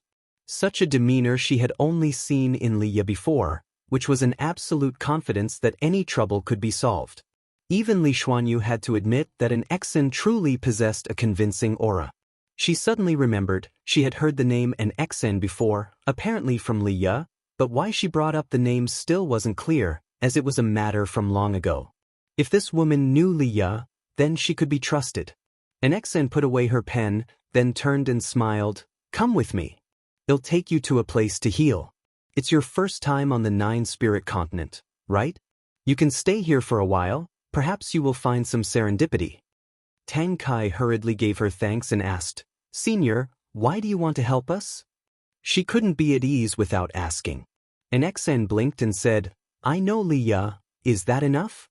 Upon hearing this, Tang Kai did not show joy. Instead, suspicion appeared in her eyes. If you find any errors, ads pop up, ads redirect, broken links, non-standard content, etc., please let us know reports so we can fix it as soon as possible. Chapter 542. This will be the greatest opportunity of your lives. Night fell. An Xen was temporarily staying in a monastery with Li Xuanyu and Tang Kai, where a fire blazed in the courtyard, its flickering light casting shadows on the walls. Tang Kai watched an Xen intently, her eyes filled with hostility, while an Xen admired the fate pen. Having used the fate pen more than once or twice, an Xen greatly enjoyed the vast power it contained. Unfortunately, after each use, her master would take it back, so she treasured the time she had with it and wanted to investigate why the pen was so formidable. As for Tang Kai's gaze, an Xen had noticed it long ago and could guess Tang Kai's thoughts, but she intentionally offered no explanation. Because it was fun. Tang Kai treasured elderly like a treasure, but an Xen felt that elderly was just SOSO, and nowhere near as formidable as her own master. Every time her master mentioned elderly, he would describe how elderly got beaten up, using him as a negative example, so how could she possibly like elderly? Thinking of this, the corners of An Xin's mouth couldn't help but lift. Seeing an Xen smile, Tang Kai grew even angrier, but she couldn't lash out. After all, an Xen had saved their lives. While meditating and healing, Li Xuanyu kept thinking about the name an Xen. Finally, she remembered, and opening her eyes, she looked towards an Xen and asked, Are you Gu An's disciple? Mentioning Guan, the blurry face in her memory gradually became clear. It had been over 9,000 years since she left the Taicang continent, and she had never returned. Her meeting with Li Ye was purely coincidental on an island, and Li Ye did not reveal that Guan was the supporting Dao sword venerable. Li Xuanyu could not associate Guan with the supporting Dao sword venerable either, since when she knew Guan, he was just a medicine boy, and she had even helped him manage an introduction to take care of a cave mansion. Back then, Guan had run around for a few spirit stones. Later, however, she had realized that Guan was not simple and hid secrets, but she never thought of him in terms of the supporting Dao sword venerable. An Xen turned her head towards her and smiled brightly. Yes, elderly, my master has mentioned you too. He said that when he was young, you helped him a lot. Hearing this, Li Xuanyu was sure she hadn't misheard, and a smile appeared on her face as she said reflectively, I didn't really help him much, just lending a hand. How has he been doing lately? An Xen replied, He's doing well, don't worry. Could it be that he is also on this continent? No, that's not the case, no one knows where he has gone. An Xen shook her head. This wasn't her being secretive, but rather Guan genuinely wanting to hide his whereabouts, not wanting to attract trouble, and she definitely couldn't cause trouble for Guan. She was curious about the image of Guan in Li Xuanyu's mind, so she started to share the stories Guan had told her, and Li Xuanyu also fell into reminiscence. Tang Kai was also captivated by the stories an Xen told and gradually forgot her jealousy.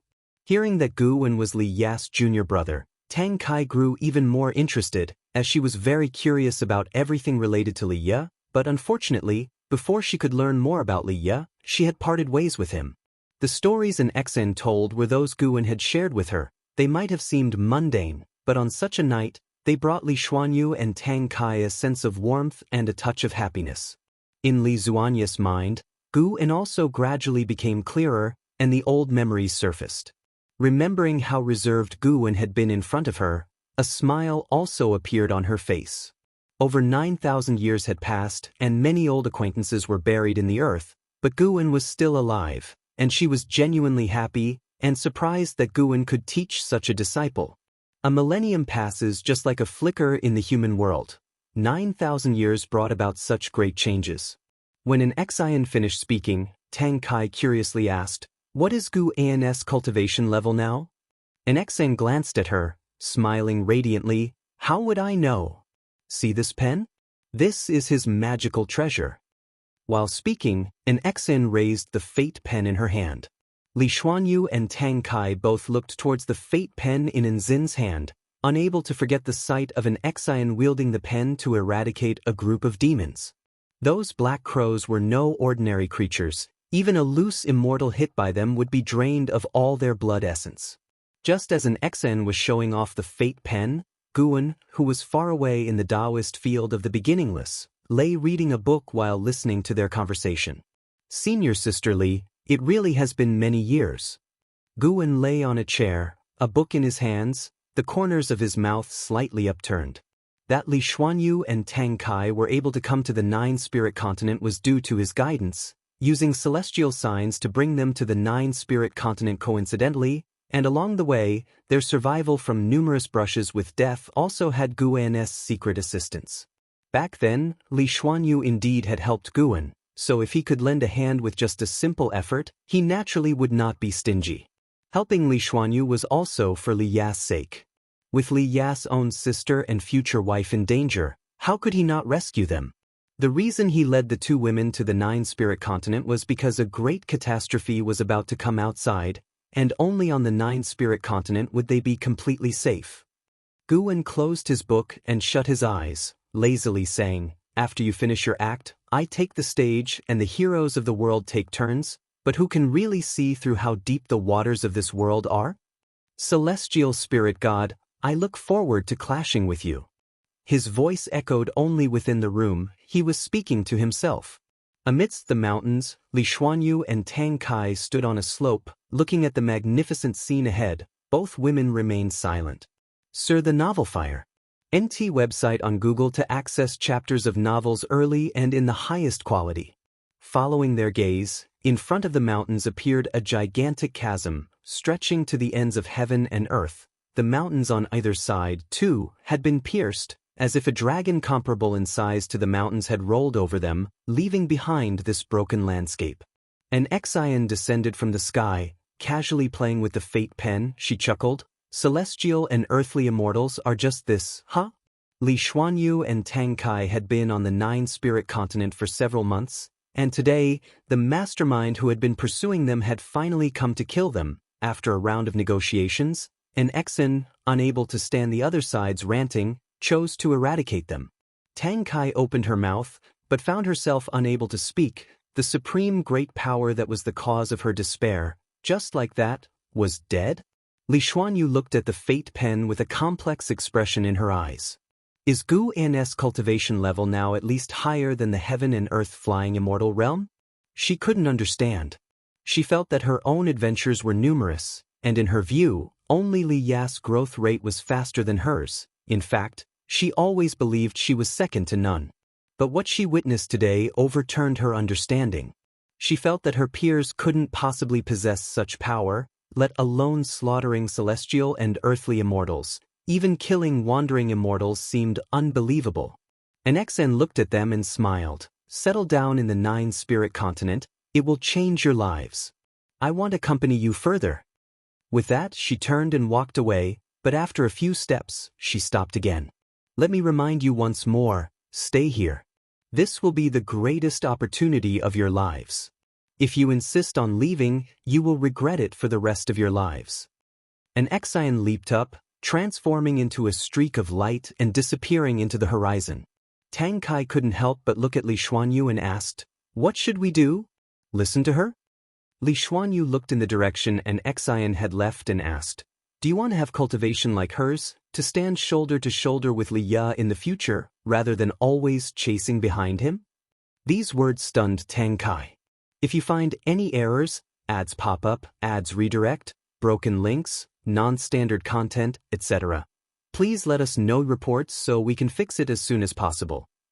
Chapter 543 The Descent of the Supreme Demon Realm. In the depths of the cosmos, countless meteorites, ablaze with fiery flames, tore through the great Daoist mists, rushing unstoppably in the same direction, creating a sight of unparalleled grandeur.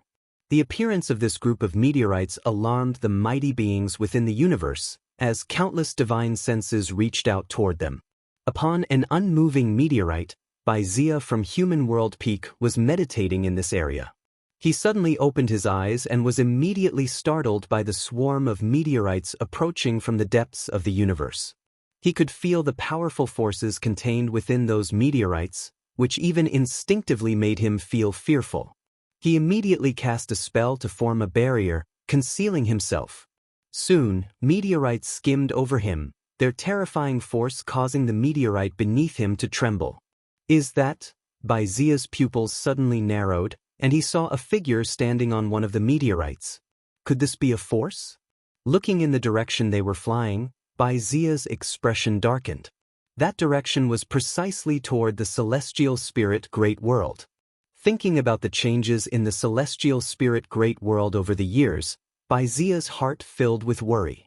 He always felt that the tribulation of the celestial spirit Great World was not due to internal factors. It seemed that some supremely powerful entity was manipulating everything. The death of young Immortal Emperor was the best proof. After all the meteorites disappeared into the darkness, Zia hesitated for a moment, then finally flew in the opposite direction. He chose to preserve himself. At the same time, in the celestial spirit Great World, beings of high realm also sensed the threat from beyond heaven. In the third Medicine Valley, Long Jun stood on the cliff, gazing up at the celestial vault, his expression serene. Candle Star appeared beside him and whispered, "It's the people from the Supreme Demon Realm. I sense the aura of the Supreme Demon Emperor, their current leader." "Such a vast scheme," Long Jun murmured. "They want to eliminate every thorn in their side. The destiny of the heavenly Tao has changed." "Changed, what do you mean?" Candle Star asked, confused. Long Jun answered, "The future I saw has already altered. At the very least, the Supreme Demon Realm should not have appeared." Hearing this, Candle Star furrowed his brows. In his eyes, Long Jun's cultivation level was profound. He could traverse from the past to the present, and his Tao practice might not be inferior to the Silent Destruction God Emperor. At least the Silent Destruction God Emperor did not possess such a capability to cross through antiquity and the present. Facing the anomalies in the heavenly Tao, what should we do? Candle Star asked. He had already bet everything on Long Qing, and there was no turning back, and since Long Jun was Long Qing's ancestor, the two stood on the same side. He now greatly trusted Long Jun, continue to lie low, and wait for that young one to master the celestial dragon Dharma aspect, answered Long Jun, his voice calm. Candle Star then inquired, "Should we start preparing a concubine for him?" "It can begin now, after all. I cannot see the upcoming situation clearly either. It's better to be prepared earlier." "Good, I will start the selection process." At the boundless mountain range, Li Ya and Sword Annihilation Ancestor reached the edge of the forest, looking out over the magnificent mountains ahead. Li Ya turned and looked at Sword Annihilation Ancestor, asking, "Master, did you feel it?" Sword Annihilation Ancestor furrowed his brows tightly and replied, "It's the aura of the Supreme Demon Realm. Their goal is to devour great heaven and earth, and now they dare set their sights on the celestial spirit Great World. There must be something fishy behind this." "The Supreme Demon Realm? Are they formidable?" Leah asked curiously. Sword Annihilation Ancestor began to describe the Supreme Demon Realm. The Supreme Demon Realm was born before the shattering of the celestial spirit Great World. They once were an overlord-level power in a great world. After the shattering of the Great World, they founded the Supreme Demon Realm, building various demon cities to invade the great heaven and earth, refining magical treasures with the power of the great world, and transforming the blood sacrifices of all living beings into their own Dao practice. Even the heavenly demon within the silent extinction domain seems negligible compared to the supreme demon realm. Listening to the power and style of the supreme demon realm, Leah also felt worried. Such demon race forces descending upon the celestial spirit great world were definitely not benevolent. Sword Annihilation Ancestor looked at Leah and said, "I will pass on to you one last divine skill. After this, I truly have to leave." The two had parted several times, and each time Leah faced peril, Sword Annihilation Ancestor always couldn't help but intervene. This time, Sword Annihilation Ancestor spoke earnestly, making Leah feel his determination. Leah couldn't help but ask, "Master, where are you going?" "To the place from whence I came," Sword Annihilation Ancestor answered calmly. "What about the cause and effect you spoke of earlier? How should I handle it?" Hearing Leah mention the conditions of their discipleship, Sword Annihilation Ancestor deeply gazed at him and said, "Do not deliberately think about it. As you grow stronger, the cause and effect of your master will naturally involve you. Remember, this divine skill must not be used unless it's a matter of life and death." Seeing his master so serious, Leah could only nod, acknowledging his words. His heart, however, was filled with anticipation. The Supreme Demon Realm, huh? He wanted to see how powerful the Supreme Demon Realm was, what made it capable of frightening his master away. Boom! Heaven and earth trembled, startling everyone within the Daoist field of the beginningless. They gathered in Gu An's courtyard to discuss the unusual disturbances in heaven and earth.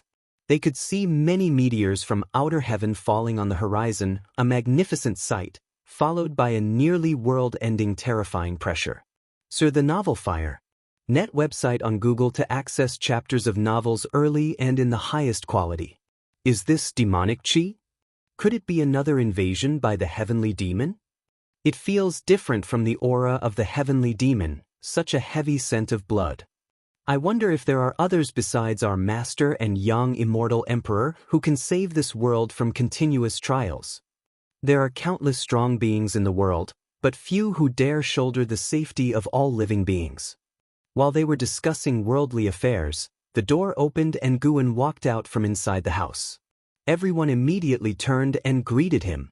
Guan surveyed them and asked, "How about you all go out and save the world?" As soon as he said this, everyone felt awkward. And Xing Tian and Qin Chuan, who had been very vocal earlier, were blushing. Of course, Blood Prison Great Saint, who had been the loudest, just grinned shamelessly. Shenzhen was also snickering. She hadn't joined the discussion, so she didn't feel embarrassed. "Go back to your cultivations. The calamity outside won't affect the dojo." With these words, Guan walked towards the courtyard gate. Hearing this, everyone looked at each other and breathed a sigh of relief. The aura from the Supreme Demon Realm was indeed too strong. Even while staying inside the dojo, they instinctively felt fear, making it difficult to cultivate peacefully. Hearing Gu An's words, they completely let go of their worries. The oppression from the Supreme Demon Realm was far less than their trust in Gu, and Shenzhen quickly caught up with Gu An's steps. After leaving the courtyard, they walked into the forest along the mountain path. Gu An's courtyard was located at the mountain's peak. The flowers and grass were lush, and the trees were tall. Walking among the trees, the speckled sunlight that fell looked so serene and mystical. "If I paint the demons outside right now, will it cause trouble?" Shenzhen stepped forward, walking shoulder to shoulder with Guan, and asked softly. Guan smiled and said, "You're scared too? Just paint if you want to." Hearing this, Shenzhen's face lit up with a smile. She curiously asked, "Such terrifying demonic chi doesn't intimidate you? What kind of being is worthy of being your opponent?" A breeze blew through the forest, cooling Gu In's face. "My opponent has already appeared." Gu In's statement spiked Shenzhen's curiosity. Unfortunately, her cultivation level was too low. In the previous disasters of the human world, she hadn't seen those world-shaking demonic figures. Search the novel fire. Net website on Google to access chapters of novels early and in the highest quality. If you find any errors, ads pop up, ads redirect, broken links, non-standard content, etc., please let us know reports so we can fix it as soon as possible. Chapter 544. Neither god nor demon. Dark clouds churned, and thunder rumbled incessantly as the vast ocean rose in angry waves, and heavy rains scattered with the wind. Amid those alarming surges, one could vaguely make out the shocking sight of corpses. Looking into the distance, one could see a fierce battle unfolding between the celestial sea. Countless cultivators besieged a demon tens of thousands of feet tall. The demon, human in form, was covered in black fur, dressed in black armor, and wore a horned iron helmet, resembling a war god from the demon realm. Wielding a terrifying greatsword, it could cleave the sea and slash the heavens with absolute, tyrannical might. Cultivators' bodies continuously fell, crashing into the gloomy sea and quickly being dispersed by the churning water. Miles away at the edge of the nine-spirit continent, Li Xuanyu and Tang Kai stood on a cliff, watching the battle from afar. Waves splashed against the shore, wetting their dresses, but they paid it no mind. How terrifying, this demon! Are such demons rampant all over the world? Tang Kai couldn't help but look at Li Xuanyu, exclaiming in awe. Several days ago, numerous meteors from outer heaven had descended, shaking the earth, and not long after, the human world faced a catastrophe. Only a few days had passed, and demons from outer heaven threatened nine-spirit continent. Li Xuanyu replied, "The demonic qi from outside is indeed heavy, no wonder an Xen wanted us to stay." Tang Kai couldn't help but ask, "Sister, you don't think Liu will get into trouble, do you? With his temperament, he's sure to dive right into the thick of it. I'm really afraid he might get seriously injured again." "Don't worry, he has his own fortune. His life is much harder than either of ours." Li Xuanyu shook her head slightly and, saying so, she turned to leave. Tang Kai took one more look at the distant battle at the edge of the sea, then followed Li Xuanya's steps. She was curious about the demon's cultivation level, but unfortunately, Li Xuanyu couldn't see through it either. Their experiences were but a microcosm of the world. Every continent and sea was plagued by demons from the supreme demon realm, with countless beings meeting tragic deaths every day. The skies of the human world darkened, signaling a tribulation sweeping across the entire great heaven and earth. The supreme demon realm came only to slaughter. In the sacred domain, within a palace, 7 figures gathered, staring at the throne of the silent destruction god emperor in silence for a long time. One of the women broke the silence. "The master hasn't come back yet. Could something have happened?" At these words, the faces of the other 6 turned grim. The silent destruction god emperor had been missing for many years. They had not been worried at first, but now with the attack of the supreme demon realm and the god emperor's absence, they couldn't help but be concerned. The supreme demon realm has always hidden in the shadows. Now that they have launched a large-scale invasion of the celestial spirit great world, I fear someone has been guiding them from behind, and that person is likely that one. A middle-aged man inhaled deeply and spoke gravely. He didn't specify who that one was, but everyone understood. The celestial spirit god. The supreme existence of this great thousand world. Once again, the hall fell into silence. Even with the lowest among them being profound yuan-free immortals, the mere thought of the celestial spirit god sent chills down their spines, quelling any thoughts of rebellion or scheming. Just then, the palace began to tremble, and the candles flickered violently, threatening to go out at any moment. All 7 turned to look towards the doorway. Without the holy court, the celestial court appears stronger, yet it seems to have lost its former keen edge. A cold voice came from outside the hall, like a muffled thunder that echoed throughout the sacred domain, audible to all beings within the holy court. The 7 in the hall looked at one another again, none volunteering to speak first. More than the safety of the holy court, they wanted to know where the silent destruction god emperor had gone. They didn't even consider the possibility of the emperor being dead. In their minds, the silent destruction god emperor was an immortal being. If a power such as the holy court could come under attack from the supreme demon realm, what about other sects? The major sects of the Taizong continent also faced tribulations. The supreme sect, having lost the protection of the supporting Dao sword venerable for over 9,000 years, was once again drawn into the defense battle. Spring gave way to autumn, and 300 years passed in the blink of an eye. The human world entered a bizarre state where demons roamed freely, and it was difficult to distinguish between human and ghost. All living beings were living in constant fear. On the Taicang continent, within the North Sea mountain ridge, profound mystery sat in front of the pill furnace in the courtyard, looking up at the overcast clouds, his face full of worry. He turned his head to look at the mountain god on the eaves and asked, "Mountain god, is there no one in this world who can drive out the supreme demon realm?" 300 years had passed, and the name of the supreme demon realm had spread far and wide. Everyone knew that the evil demons ravaging the human world came from the supreme demon realm.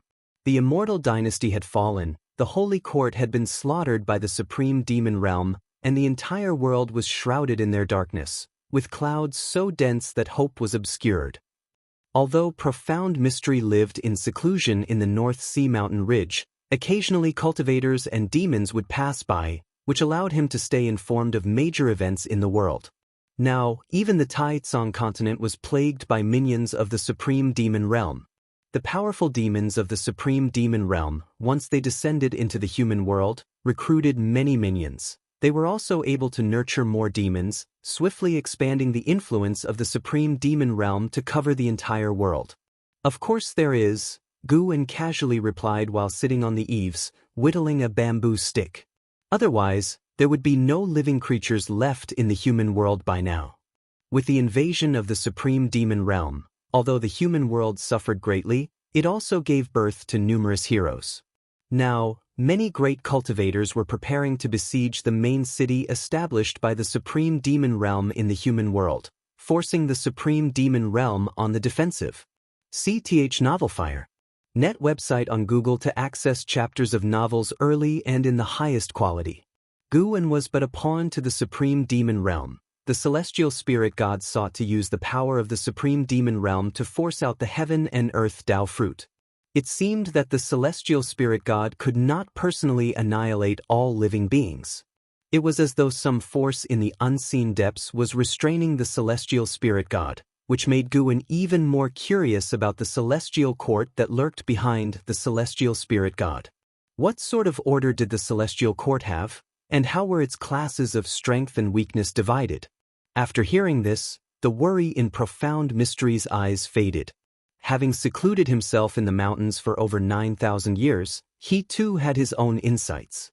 He had felt compassion for the suffering of passers-by, but as time went on, he realized that he couldn't change anything. Moreover, suffering would not vanish. People would always suffer, and the difference lay in whether or not he could see it. A high-pitched dragon's roar echoed between heaven and earth. Profound mystery looked up and saw a dragon tail appearing in the cloudy sky, twisting like a mountain range, a magnificent sight to behold. This dragon had green scales yet radiated golden light. Filled with curiosity, profound mystery asked, "Is this being a god or a demon?" Since the descent of the supreme demon realm, he had occasionally seen celestial beasts appearing, including dragons, but this particular dragon tail gave him a feeling there was an indescribable divinity present. Guan, wearing a mask, looked up and said, "Neither god nor demon, merely a lost soul." That was not a true dragon but someone's dharma aspect. Guan was somewhat curious as well. Could there truly be such a prodigy within the Long clan? This individual was neither Long Xian nor Long Mie. Guan's gaze stretched out toward the third medicine valley of the supreme sect. In Long Qing's practice of the celestial dragon technique, there had been progress. Within Long Jun's domain, he had condensed 12 dharma aspects, one of which was wrapped by a golden dragon, its aura towering. A lost soul? Profound mystery's curiosity grew, and he stared intently at that dragon tail. At that moment, not only he but creatures across the continent were looking up at that dragon tail. Mortal spirits even thought a true dragon had descended to exterminate demons for them. More and more mortal spirits knelt down, kowtowing towards the dragon tail, crying out and praying. Inside Long Jun's domain, it appeared no different from the surrounding cliffs of the Third Medicine Valley, but in reality, They were in an entirely separate space. Longqing opened his eyes and turned his head to look, and he was suddenly taken aback. If you find any errors, ads pop up, ads redirect, broken links, non-standard content, etc., please let us know reports so we can fix it as soon as possible. Chapter 545. Heavenly Dao Peak, Celestial Emperor, who is he? As he gazed at the Dharma aspect that was enveloping the golden dragon, Longqing asked Longjun. Longjun looked at the golden dragon Dharma aspect, his expression quite complex, and said, "He is the previous you, your ancestor. Like you, he's a remnant of the Long clan. I crossed through the years to assist him. He failed, but not before leaving a lineage for the Long clan, offering a glimmer of hope." Longqing hadn't expected that Longjun had sought out other ancestors before. He realized he was not the most unique. "Can you tell me his story?" Longqing asked, curious to learn about the life of each Dharma aspect he managed to manifest. Longjun, although he lived in the distant past, had the ability to see the lives of all his descendants. This time, he didn't hold back and began to recount the life story of this member of the Long clan. Long Mang, born without parents or even the protection of servants left by his family, was abandoned in the Great Thousand World and was taken in by a cultivator from a sect. The first half of his life was relatively stable until he awakened the bloodline of the Long clan, which drew the attention of the battle court. His master was turned to ash, his wife and children were slaughtered, and his fellow sect members were almost entirely massacred. Had Longjun not intervened in time, the lineage of the Long clan would have ended with Long Mang. After rescuing Long Mang, Longjun began to teach him the secret techniques of the Long clan. During his cultivation, Long Mang developed his own understanding of the celestial dragon Dharma aspect. The golden dragon showcased by the Long Mang Dharma aspect was a manifestation of will, allowing him to be more focused and powerful in battle. Once, Long Mang had brought boundless hope to Longjun. Unfortunately, Long Mang still met his end at the hands of the silent destruction god Emperor, and his grandson even fell victim to the Emperor's possession. The silent destruction god Emperor, always him. What exactly is his relation to the battle court? Why does he continuously possess us? Longqing asked indignantly, his eyes brimming with murderous intent. Longjun replied, "He has no direct connection to the battle court, but he covets the bloodline talent of the Long clan. Perhaps he has reached his own limits and can ascend no further." Longqing took in a deep breath, his fists clenched tightly, and said, "I hope I get the chance to kill him with my own hands in this life." Longjun remained silent, offering no further conversation. Then, Longqing closed his eyes and continued to cultivate the celestial dragon Dharma aspect. Since the advent of the supreme demon realm, he had felt a sense of crisis. Setting aside the vast power of the supreme sect, he began to dedicate himself entirely to mastering the celestial dragon Dharma aspect. Hearing of Long Mang's deeds, Longqing's resolve grew even stronger. He had to master the celestial dragon Dharma aspect, he had to eradicate the battle court, he had to slay the silent destruction god Emperor, and he had to resolve the fate of the Long clan. Far away at the mountain god temple, Guan stood up after listening to Long Mang's story. He bid farewell to profound mysterious Zhenren and then vanished from the eaves. Afterward, Guan spent half a day at Immortal Seeking Island before leisurely returning to the Daoist field of the beginningless. The mischief of demons had made the atmosphere on Immortal Seeking Island even tenser. The number of guards doubled, ready to fend off any attacks by evil demons at a moment's notice. As Guan walked through the forest, he appeared to be leisurely strolling, but in reality he was calculating the destiny of heaven and earth. The final battle between him and the celestial spirit god was drawing closer. Once the supreme demon realm lures out the heaven and earth Dao fruit, an era that had lasted nearly 10,000 years would come to an end. If Guan didn't act, the celestial spirit great world would certainly be obliterated. Regardless of how many great cultivators there were in the world, or how high the talent of the prodigies, none would matter in the face of the celestial spirit god. Guan looked at his attribute panel. His lifespan had reached over 860 billion years. He was full of confidence. Compared to the celestial spirit gods, he was now more curious about the existence that had created the celestial spirit great world and where it was hiding. After the arrival of the supreme demon realm, the celestial Tao destiny of the great heaven and earth started to dissipate, gaining a void and ethereal destiny, similar to that of heaven and earth, yet with an added vitality belonging to living beings. Both the celestial Tao golden core and the heaven and earth Tao fruit still existed, proving that the existence which had pioneered the celestial spirit great world had not completely perished. It was merely waiting for the opportunity to resurrect. Whether the celestial Tao light layer that enveloped the great heaven and earth was for protection or restraint would soon reveal its answer. Late at night, a demon cloud shrouded the sky, preventing living beings on earth from seeing a single star.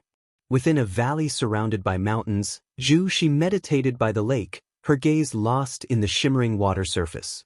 The immortal seeker approached her, gathered up his robe, and sat down on the ground. "Are you afraid?" the immortal seeker asked softly, looking at the lake. She replied, "Of course I'm afraid. But if faced with the annihilation of heaven and earth, the collapse of the universe, I have no choice but to draw my sword against him." The immortal seeker smiled and said, "The situation in the world is becoming increasingly chaotic. The battle court, profound abyss, supreme demon realm, river of sword Tao, too many powers are vying for advantage. The more chaotic it is, the better. He is too arrogant, believing that his abilities are sufficient to suppress everything in the great thousand world." His tone carried a hint of mockery. Hearing this, she turned to look at him and asked, "Where exactly is the heaven and earth Tao fruit hidden, and when will it appear?" She had made all the preparations she could, just waiting for the heaven and earth Tao fruit to emerge. Sir the novel and at website on Google to access chapters of novels early and in the highest quality. "Its appearance depends on you," the immortal seeker said leisurely. "When this world gives birth to its own profound yuan-free immortal, the heaven and earth Tao fruit will appear. You can enter the Daoist Zhang Zizai immortal realm at any time. Plus, with the divine skills I've passed on to you, even if you only step into the role of profound yuan-free immortal briefly, the heaven and earth Tao fruit will reveal itself. Whether it is the great world or a smaller one, they all have their own carrying limits. This shattered world can only sustain one profound yuan-free immortal." After hearing this, she furrowed her brows, falling into hesitation. The immortal seeker continued, "Sheng'en, do you know who the being at the pinnacle of the heavenly Tao, who commands the immortal gods, is? Who is it?" "Such a being is known as the Celestial Emperor. To become the Celestial Emperor, one must endure 129,600 red dust reincarnation tribulations.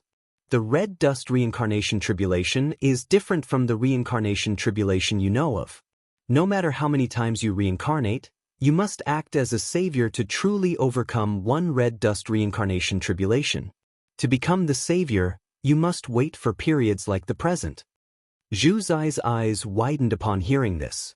129,600 red dust reincarnation tribulations? She couldn't fathom the lengthy hardships one would have to endure for so long.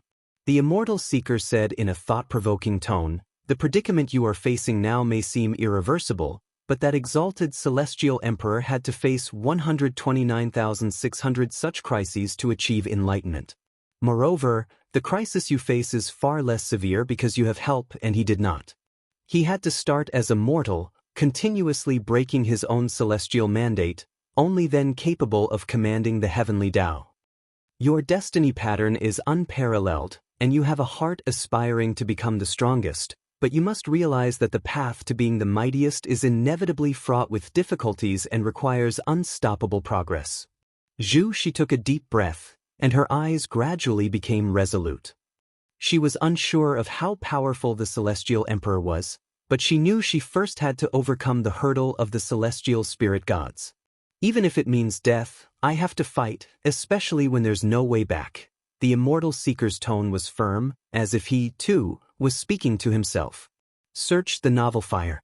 Net website on Google to access chapters of novels early and in the highest quality. If you find any errors, ads pop up, ads redirect, broken links, non-standard content, etc., Please let us know reports so we can fix it as soon as possible. Chapter 546. Master, what is the profound yuan-free immortal? In the autumn season, the forests within the Daoist field of the beginningless gradually turned yellow and withered. Guan was instructing an Xian in her cultivation by a small river. The fairy, who appeared unfathomably profound in the eyes of Qingkuan sect disciples, was now wearing a face full of distress, unable to grasp Guan's words. And all at once, an Xian felt ashamed. When she had been instructing the Qingkuan sect disciples, encountering those with dull spiritual root qualifications, she couldn't help feeling somewhat irritated. Yet looking at her master, facing the difficult task of teaching her, he remained composed, and even kept a smile on his face. She felt that her own path was still long.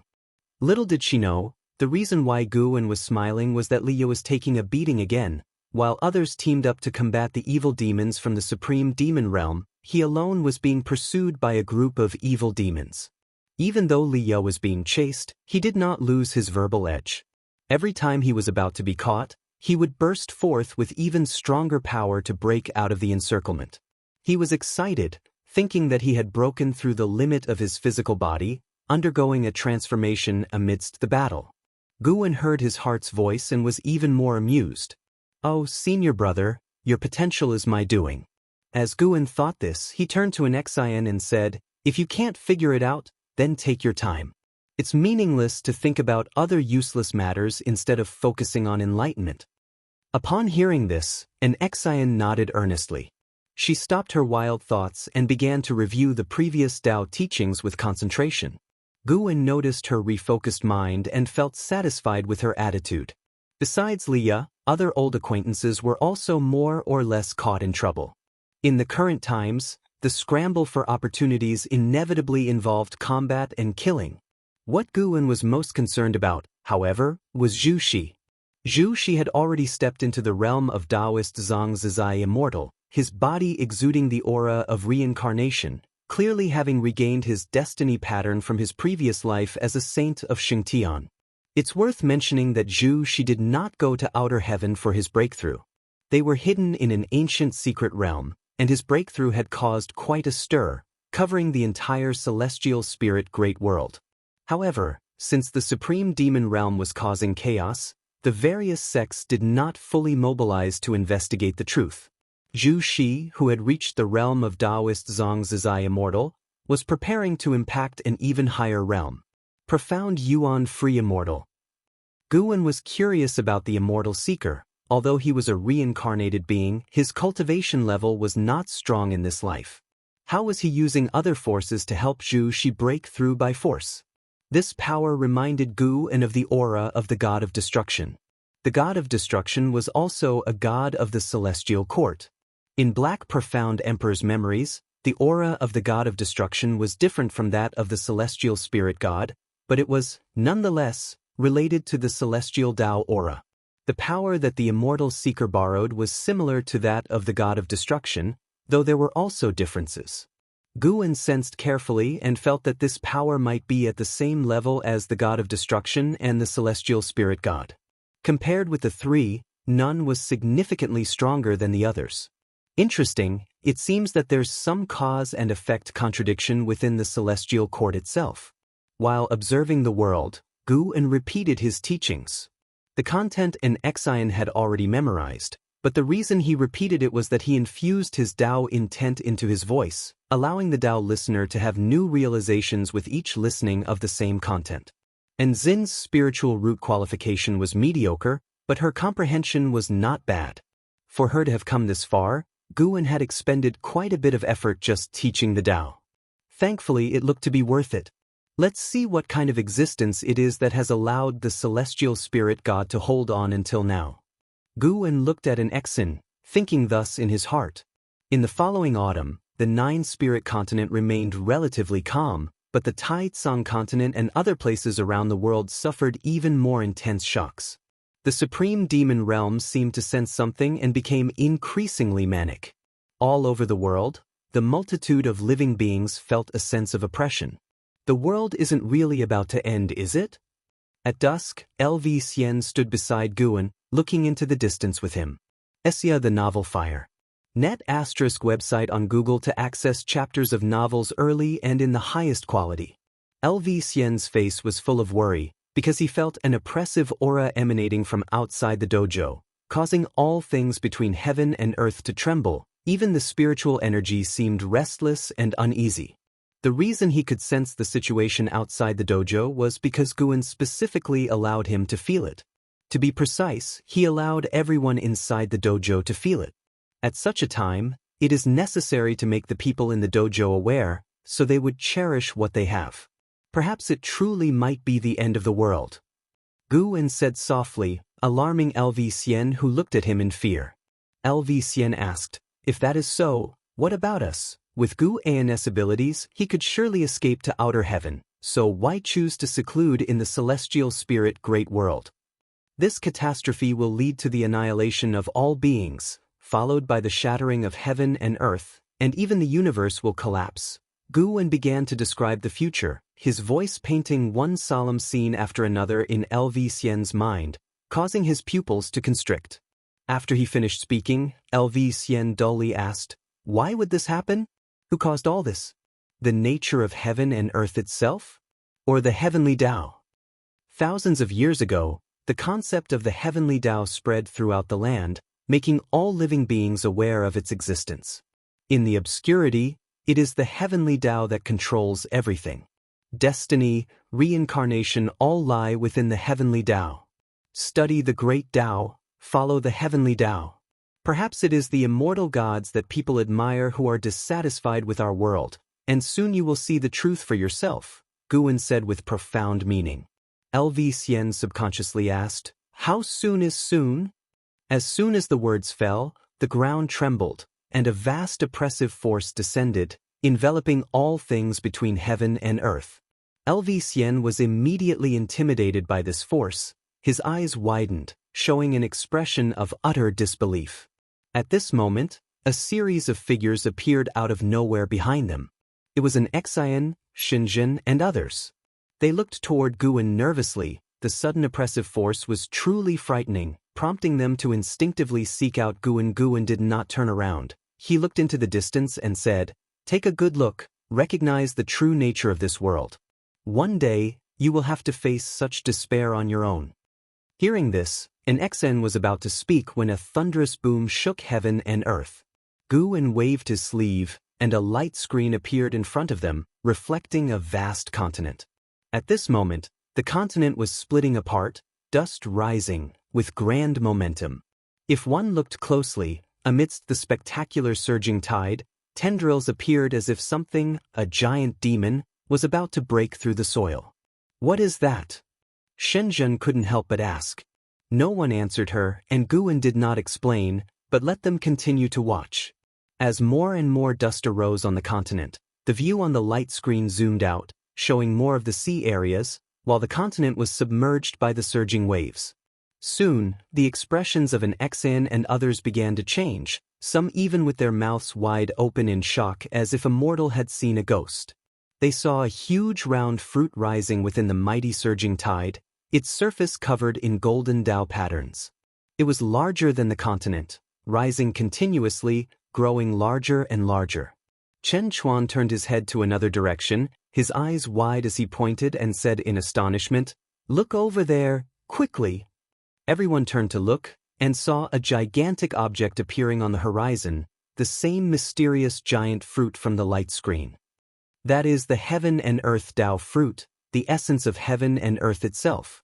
Without it, there would be no heaven and earth, nor would there be all things within heaven and earth, Guan introduced. Without waiting for anyone to ask, he continued, "Someone has reached the level of profound yuan-free immortal, prompting the heaven and earth Tao fruit to appear." Profound yuan-free immortal? Blood Prison Great Saint asked impatiently, "Master, what is a profound yuan-free immortal?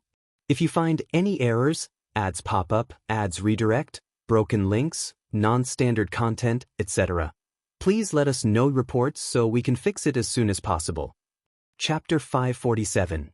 The Sky is Falling. After Nirvana, the stages are Loose Immortal, Wandering Immortal, Celestial and Earthly Immortals, Carefree Primordial Immortal, divine immortal of wondrous dharma, Tao void profound immortal, divine thought true immortal, and free immortal. Gu N's voice floated towards everyone, their eyes widened in awe. CTH Ire. Net website on Google to access chapters of novels early and in the highest quality. Guan, fearing they hadn't understood clearly enough, added, although Daoist Zhang Zizai immortal and profound Yuan free immortal are still considered free immortals, the gap between each level far surpasses the 9 heavens of the immortal path.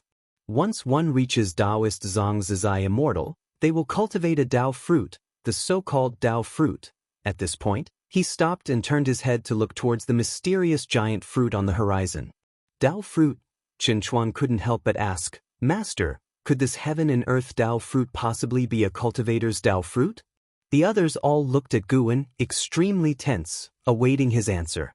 Guan replied, yes, the heaven and earth Dao fruit is indeed a cultivator's Dao fruit, and the catastrophe of heaven and earth is brought by the enemies who slew him.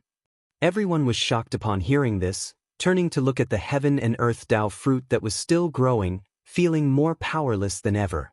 How many years of cultivation would it take to reach such heights? Yet such a being could still be killed. They couldn't fathom what the entity capable of slaying the creator of heaven and earth would be like. But they knew one thing. The sky was falling. Shenzhen looked at the heaven and earth Dao fruit with a strong urge to paint it down, and she instantly disappeared from the spot.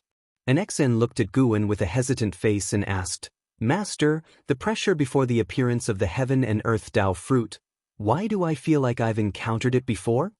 Upon her words, the others looked at an Xen in surprise. Had she also met a profound Yuan-free immortal? Guan glanced at an Xen, his eyes showing a touch of satisfaction. He casually answered, Indeed you have. Her name is Zhu Shi, who is also the Saint Heaven reincarnation. Saint Heaven reincarnation? Celestial demon child's eyes lit up with excitement as she asked, Is it the Lord of the Holy Court? Hearing Guan affirm with everyone grew even more excited and began to discuss the legend of Saint Heaven. Guan said no more, vanishing into thin air, leaving the rest of the experience for them to feel for themselves. As the heaven and earth Dao fruit emerged, all sects across the world were alarmed, and one great cultivator after another flew towards the heaven and earth Dao fruit. Even Liya rode the 9 extremes sacred heart sword there. From afar, he looked at the heaven and earth Dao fruit, incapable of reflecting the whole fruit in his pupils, while divine exotic immortal spirit stood on his shoulder, equally showing a face of disbelief. What is that? Divine exotic immortal spirit asked with a trembling voice, witnessing the heaven and earth Dao fruit and instinctively feeling fear. The enormity of the heaven and earth Dao fruit shook all living beings' sight, and in the face of such creation, beings only felt reverence, not daring any disrespect. Liya also felt the pressure and his flying speed began to slow.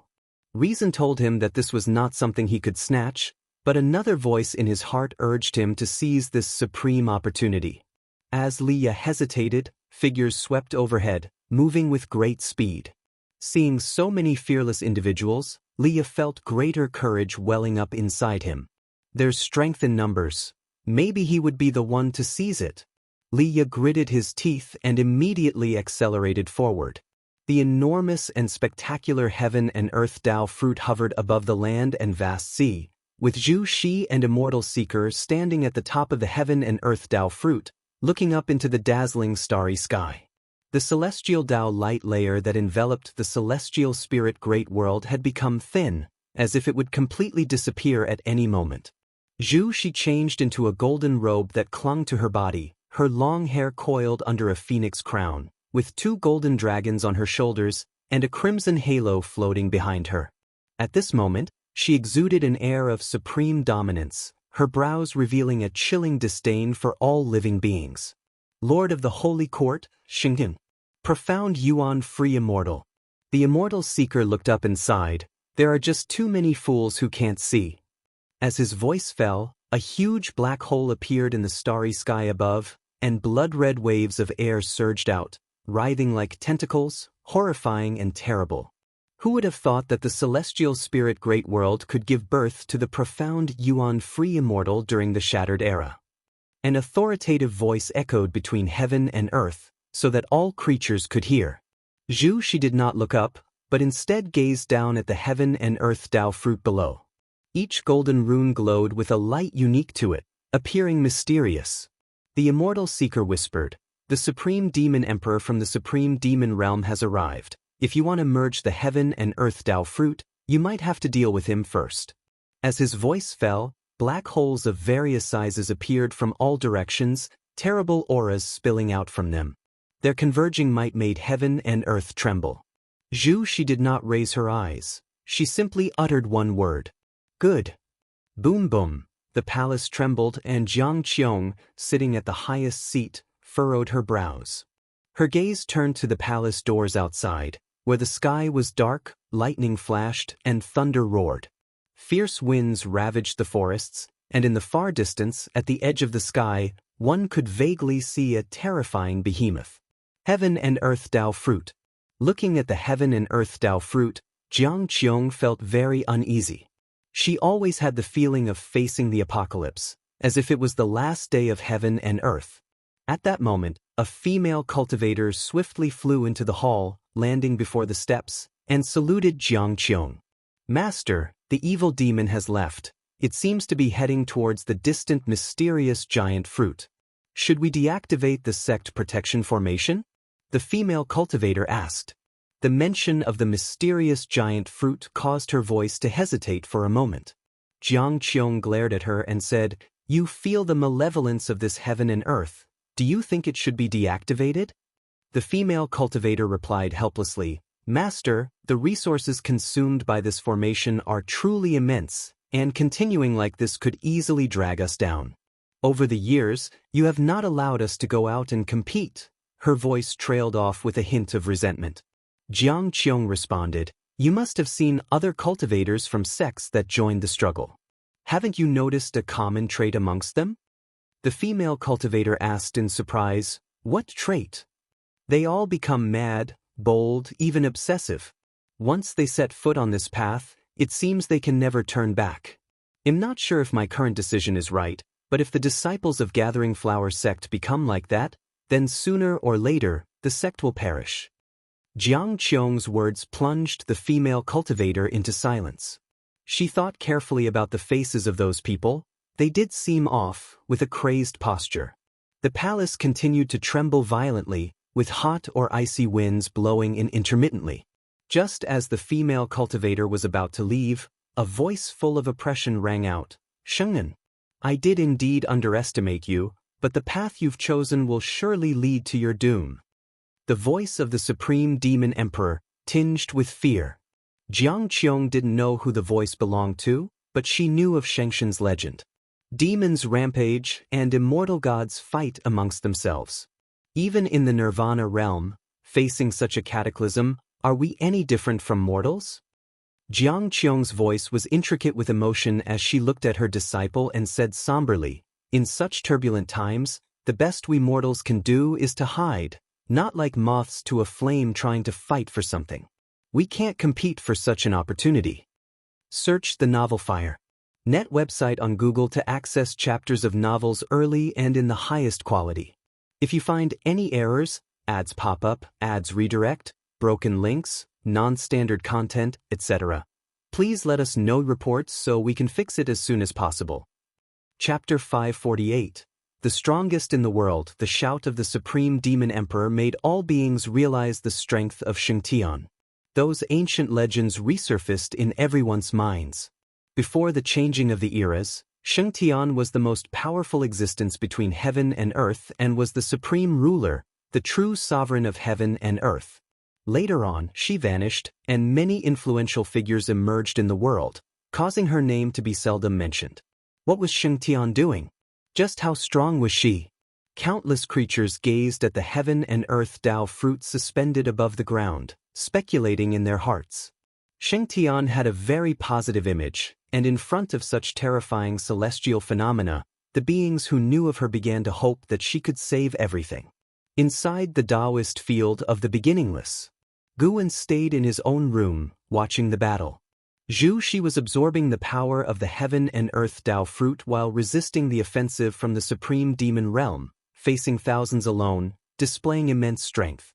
That supreme demon emperor was also a profound yuan-free immortal, and even at the same realm, with a group of powerful subordinates assisting him, he was still unable to gain the upper hand over Zhu Shi. At this rate, Zhu Shi would certainly merge with the heaven and earth Dao fruit. Judging by Zhu Zai's performance, Gu En felt she was now invincible in the profound yuan-free immortal realm, which was quite exaggerated since she had not only just entered the profound yuan-free immortal realm but had also just broken through from the Daoist Zhang Zizai immortal realm.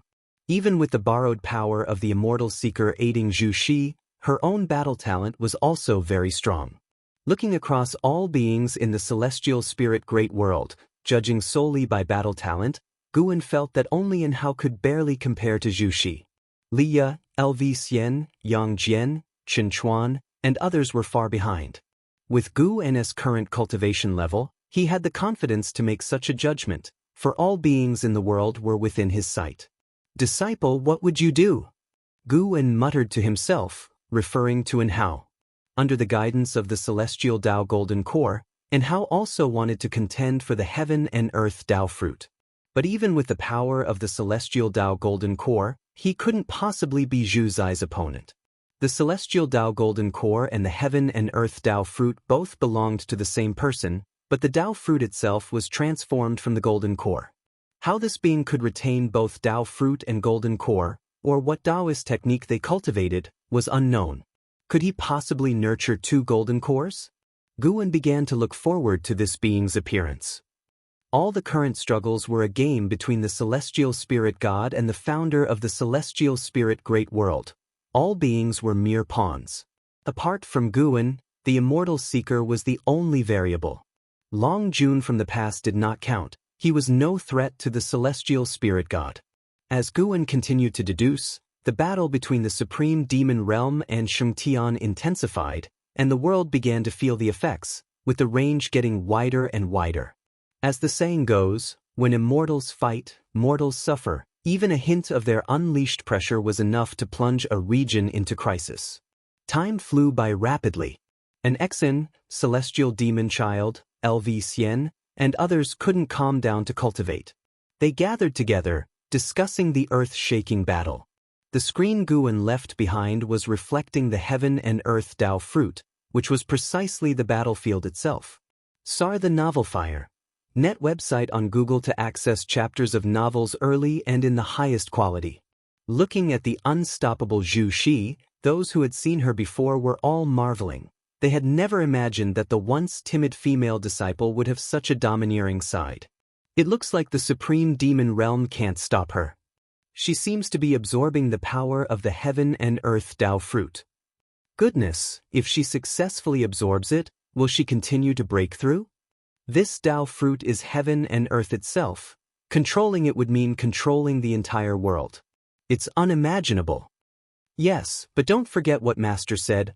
All of this is due to the machinations of immortal gods, who have yet to show themselves.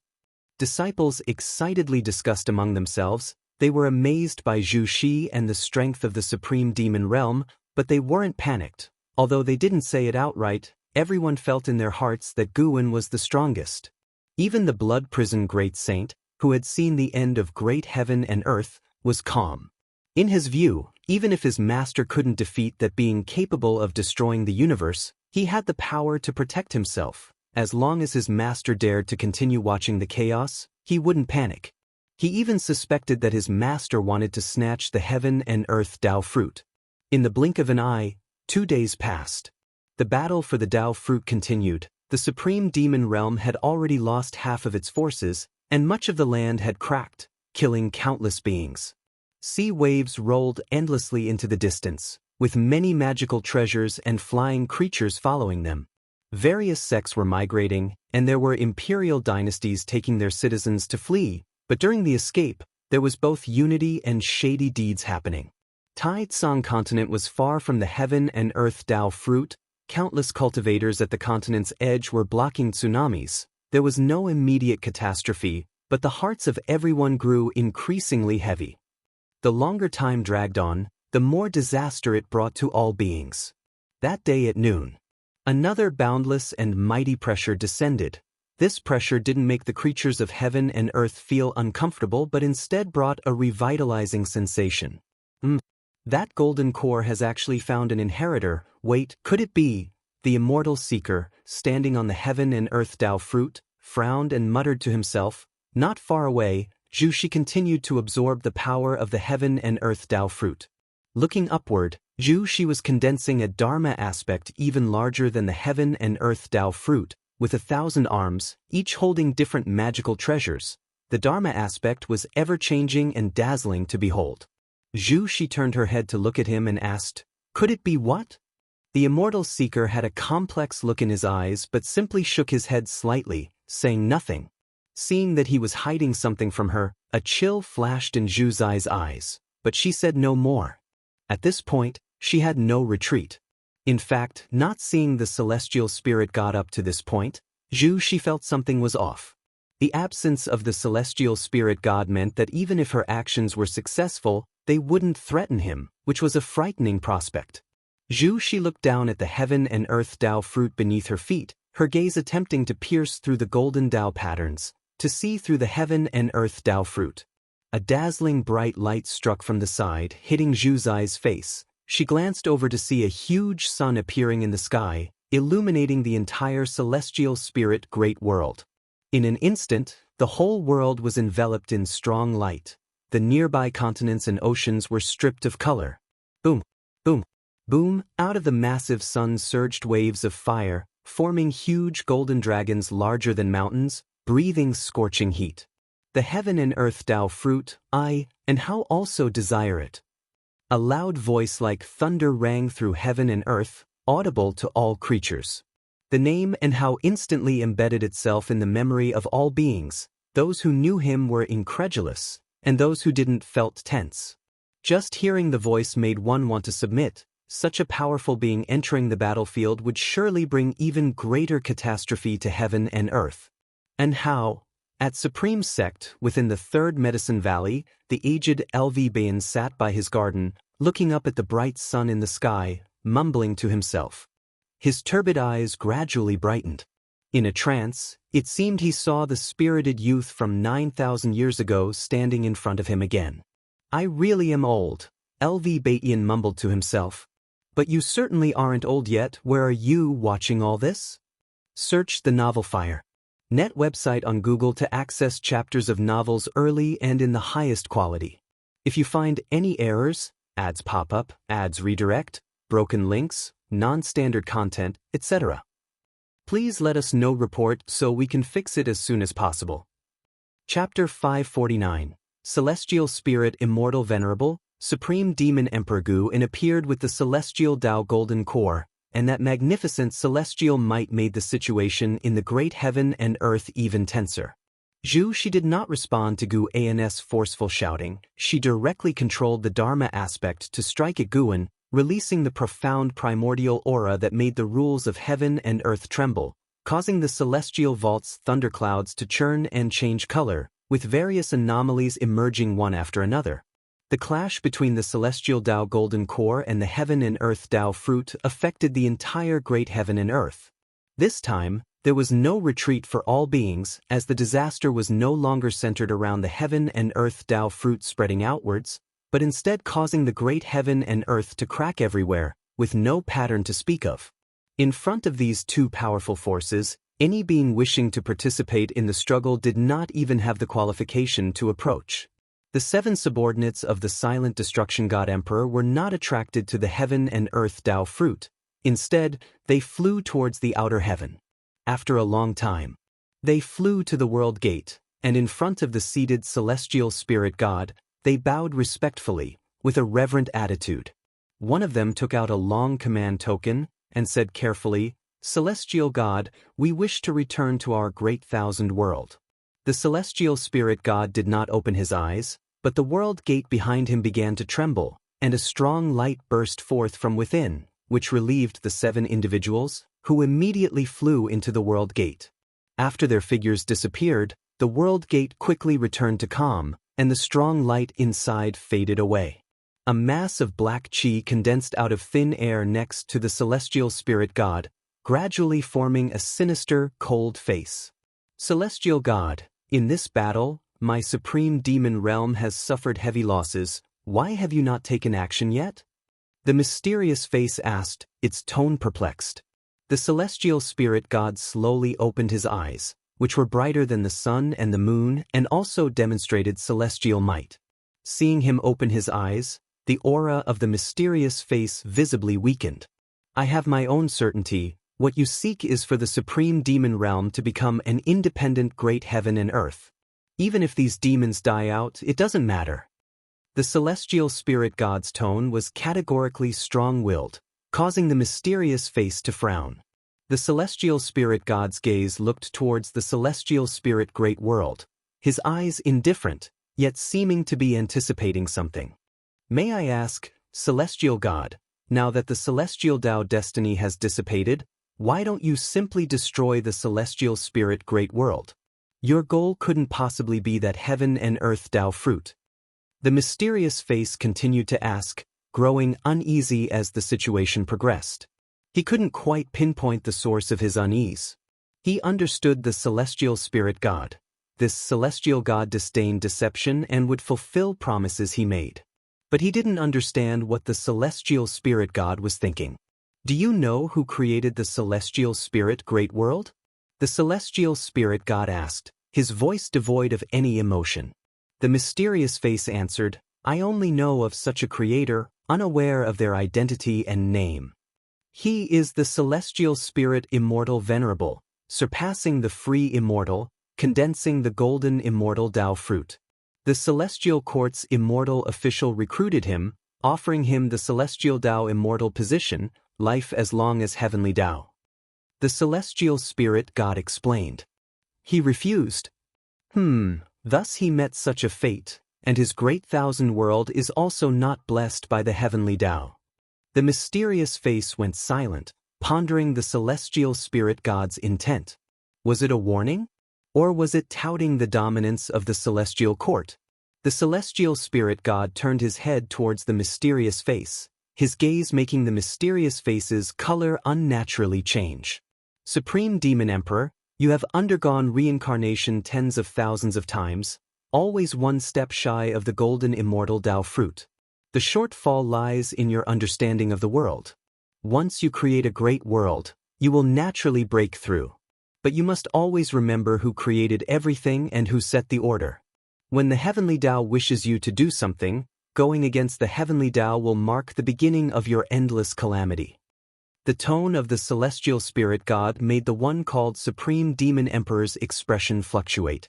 Meanwhile, the great battle in the human world was still ongoing. Guan, who was manipulating the celestial Dao golden core, had white hair and skin that even started to show bloodstains. Even so, he was still resolutely staring at Zhu Shi. Zhu Shi glanced at him, her eyes revealing a disdainful sneer. She didn't understand what and how was fighting for, but the heaven and earth Dao fruit was a trap in itself. Countless beings went mad for it, reckless with their own lives. The immortal seeker looked at Hao with a peculiar gaze, occasionally glancing back at Zhu Shi. Suddenly, Zhu Shi spoke up, it seems we both consider ourselves the savior, but I am stronger. If I'm not mistaken, what we're facing is not just the celestial spirit god but also the existence who created the celestial spirit great world, your disciple as well. As her words ended, Zhu Zai's eyes turned cold as she looked toward the immortal seeker. The immortal seeker had sought her out under the pretext of helping his disciple seek revenge. Now that his disciple was not entirely dead, their trust was naturally crumbling. Search * the Nellfire. NT website on Google to access chapters of novels early and in the highest quality. The immortal seeker sighed, I failed to see through him. I didn't expect him to hide so deeply. However, what comes next is a good thing for you. You won't have to face the celestial spirit god alone. Zhu Shi lifted her right hand, and the thousand-handed Dharma aspect above her changed gestures, the various magical treasures blazing with dazzling light. And Hao, suspended in front of the celestial Dao golden core, suddenly had his pupils constrict. The world in front of him changed abruptly, and he found himself in a barren land with no bounds. There was no sky above, only a brilliant starscape, and Zhu Zai's Dharma aspect loomed even larger above him, looking down. And Hao frowned. Behind him, more waves of fire surged from the celestial Dao golden core, quickly pulling him into it. One of us will be possessed by him, and even though you are also a disciple of Master, his favorite disciple, I won't give up on myself. Zhu Zai's voice echoed beneath the starry void, filled with an oppressive force. Within the celestial Dao golden core, an eye appeared, occupying the entirety of it, bearing a resemblance to An Hao's eyes, yet different. Meanwhile, in reality, the celestial Dao golden core collided with Zhu Zai's Dharma aspect, scattering it before landing on the heaven and earth Dao fruit, while Zhu Shi and the immortal seeker had vanished without a trace.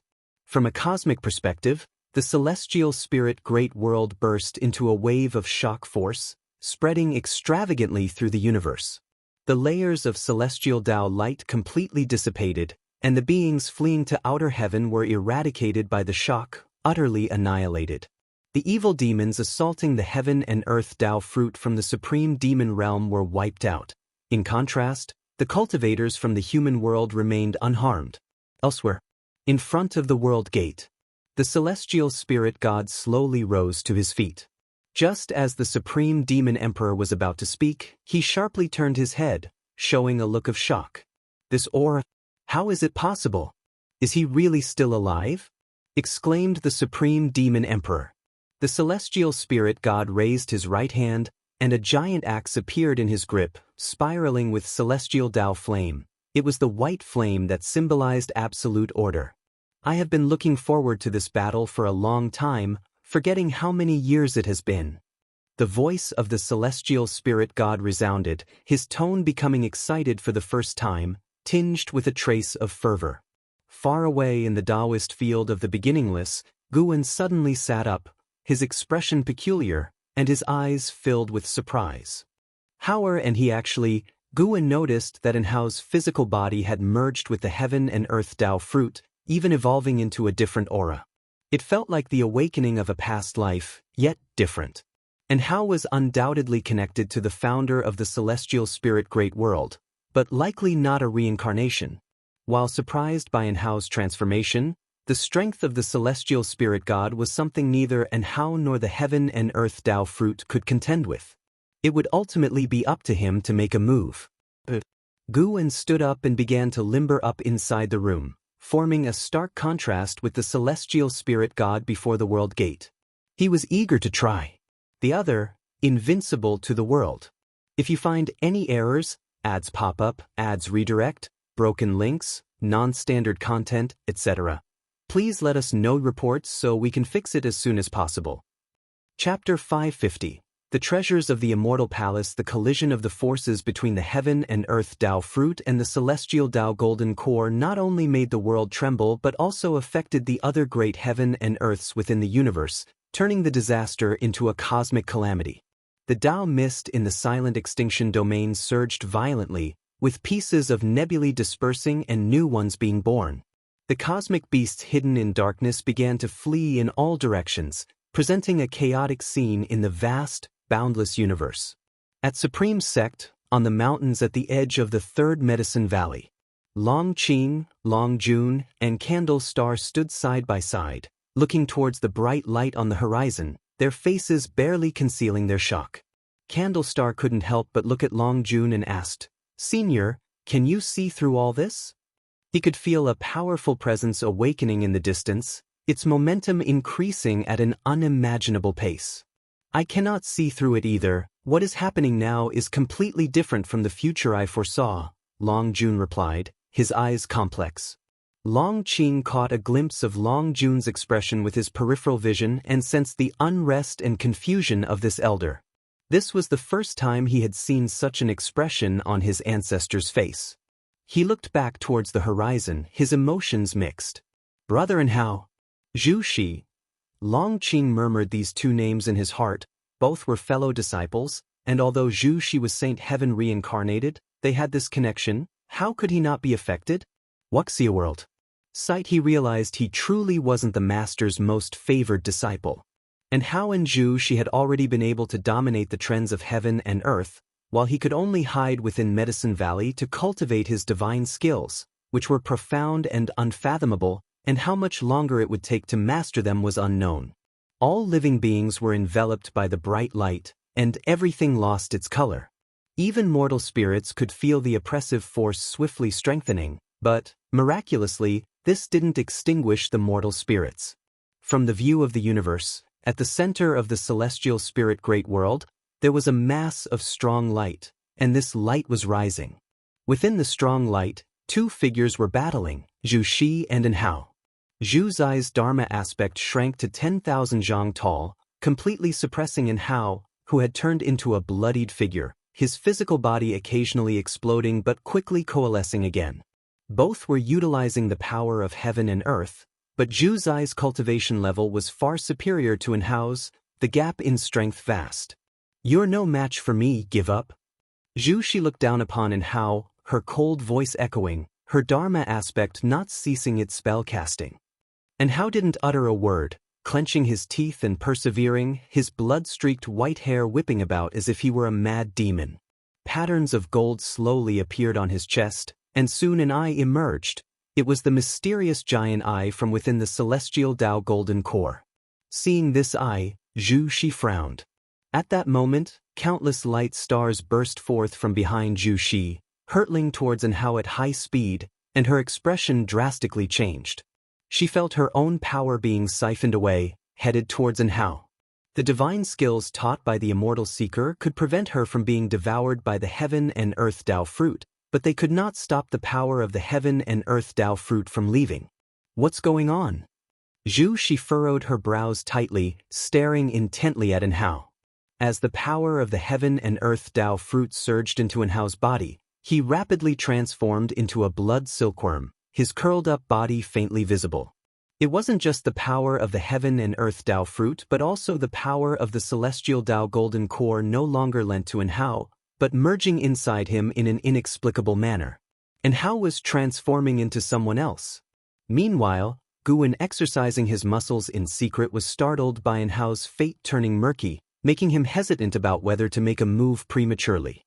But if he struck prematurely, the master of the great world would still leave behind a hidden danger. If the will of the master of the celestial spirit great world remained and could observe all creatures, that posed a risk for Guan as well.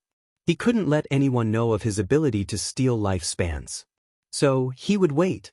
It was only fair that Hao should pay a price for his choices, since no one had forced him on this path. Guan saw the celestial spirit god move, holding that familiar massive axe and walking towards the celestial spirit great world. Behind him followed a mass of demonic qi, whose essence was the same as the evil demons of the supreme demon realm, especially similar to that of the supreme demon emperor. With just one glance, Guan saw through its cause and effect. The supreme demon emperor, the ancient being who established the supreme demon realm. The supreme demon emperor was merely his disciple, managing the supreme demon realm on his behalf while he had always hidden in the shadows, unknown to anyone in the supreme demon realm except for the supreme demon emperor. Feeling something, the supreme demon emperor suddenly stopped. The celestial spirit god paid no mind and continued forward, his eyes only on the celestial spirit immortal venerable. He didn't walk fast, still waiting for the celestial spirit immortal venerable to revive. Before long, having lost the power of the heaven and earth Dao fruit, Zhu Zai's cultivation level fell sharply, suddenly dropping to the Daoist Zhang Zizai immortal realm. She couldn't help but spit out a mouthful of blood, her complexion instantly turning pallid.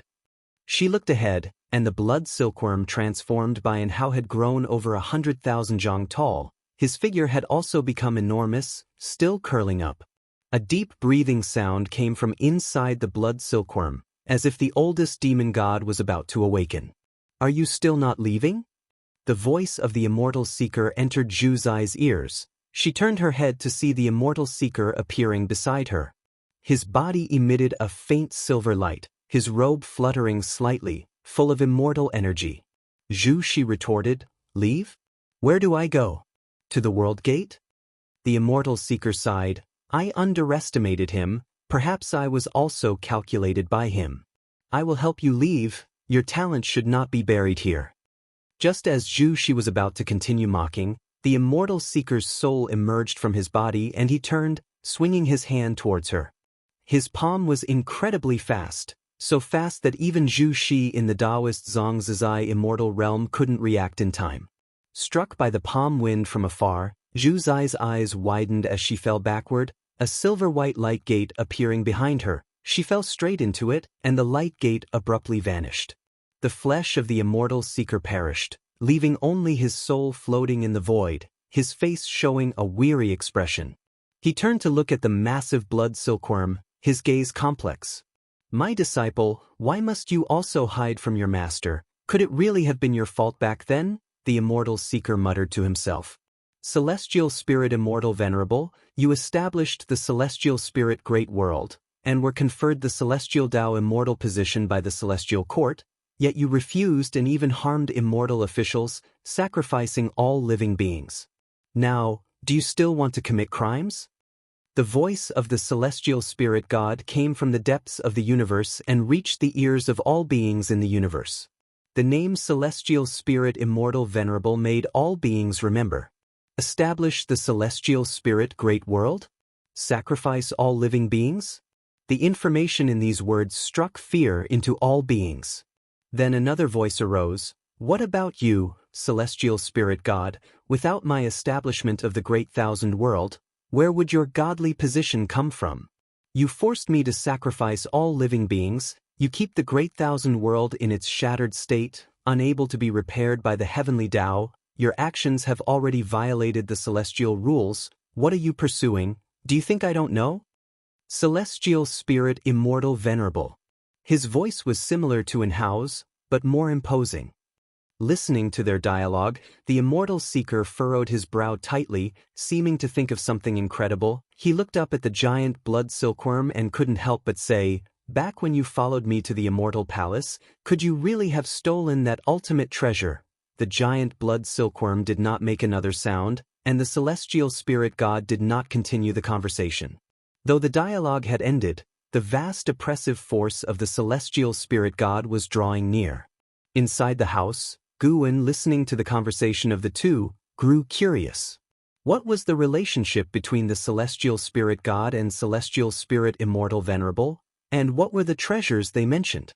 Boom, accompanied by a heaven-shattering loud noise, the universe trembled as the giant blood silkworm exploded. Blood winds raged in various directions of the universe. A towering figure appeared. It was Enhao, but more robust than before. His upper body bare, an eye growing on his chest, a black dragon wrapped around his waist, vicious black chi surged below, encircling him, his white hair wildly flying. That face, identical to Enhao's, showed no emotion. He was Enhao, and he was also the celestial spirit immortal venerable. Reflected in his eyes was the approaching figure of the celestial spirit god. The two, separated across the universe, locked in a destined conflict with only each other in their sight. Master, you shouldn't have come. Go back, pretend you know nothing of this. Whether it's him or me, whether alive or dead, do not pursue it further. The voice of the celestial spirit immortal venerable rang out again, seemingly unafraid of others hearing, his voice still resonant. Chapter 551. Guwen versus the Celestial Spirit God. Hearing the words of the Celestial Spirit Immortal Venerable, the immortal seeker's expression turned ugly, anger apparent in his eyes. Why have you chosen to be born at this time? The immortal seeker looked up at the figure of the Celestial Spirit Immortal Venerable and asked, suppressing his rage, knowing now was not the time for petty calculations. The Celestial Spirit Immortal Venerable did not answer but instead turned to gaze toward the Celestial Spirit Great World, his eyes filled with profound meaning. At the same time, a brilliant light appeared from the depths of the universe. It was the figure of the Celestial Spirit God holding the Celestial Tao Divine Axe, stepping on the Tao rules. Every step he took, ripples spread throughout the cosmic space. Under his steps, the universe seemed ephemeral, ready to vanish at any moment. The Celestial Spirit Immortal Venerable turned back, refocusing his gaze on the Celestial Spirit God. He raised his right hand, palm facing upwards, and gold flames spontaneously appeared and rapidly coalesced into a great cauldron, growing larger continuously until it dwarfed his own form. Above the cauldron, a vortex with stars scattered within, breathtakingly beautiful, resembling the most mystical secret realm, brimming with allure. The moment the cauldron appeared, all beings felt as if their strength was being siphoned away. Countless fell paralyzed to the ground, those flying cultivators and demons crashing into oceans and between mountains. All at once, the celestial spirit great world fell silent. Inside the palace, Xianxia lay weak on the staircase, looking toward the outside of the grand doors, her face revealing a look of despair. Wuxia world. Sight Wuxia world. Said. She felt her mana and chi power being drawn out in an instant, even her divine sense disappearing without a trace. Her Dao practice accumulated over nearly 10,000 years. How could this be? She couldn't fathom what she was experiencing, and what kind of being was behind this. Suddenly, her peripheral vision caught another pair of feet beside her. Her pupils dilated sharply as she was about to look up. A hand grasped her forearm. Endless mana poured into her, revitalizing her strength rapidly. Feeling this mana, Xianxia didn't need to see the person to instantly let her guard down. She looked up with a smile on her face. "It really is you," Xianxia said softly, her expression somewhat infatuated. Guwen pulled her to her feet and asked with a smile, "Do you know why your mana disappeared?" Xianxia leaned on him. "Why?" "Because the mana you cultivated and you yourself are creatures of great heaven and earth. For great heaven and earth to reclaim everything from you, it's as easy as turning over one's hand," Guwen said with a helpless smile, feeling her body against his. At such a time, this guy was still making his moves. Hearing this, Xianxia frowned, straightened up and asked, "Great heaven and earth? Is great heaven and earth punishing us now? What did we do wrong?" "That's right, you did nothing wrong. But great heaven and earth is not what you think it is. It's actually a person, or rather a cultivator whose emotions cannot be swayed by those he created, like you." Gu's answer shocked Xianxia. Her beautiful eyes widened, speechless. Because the words came from Guwen, she believed them. And because she believed, her perception was overthrown. She felt the world was preposterous. While Guwen was explaining the truth about great heaven and earth to Xianxia, the celestial spirit god had already arrived before the celestial spirit Immortal Venerable, no longer smaller in stature than the celestial spirit Immortal Venerable.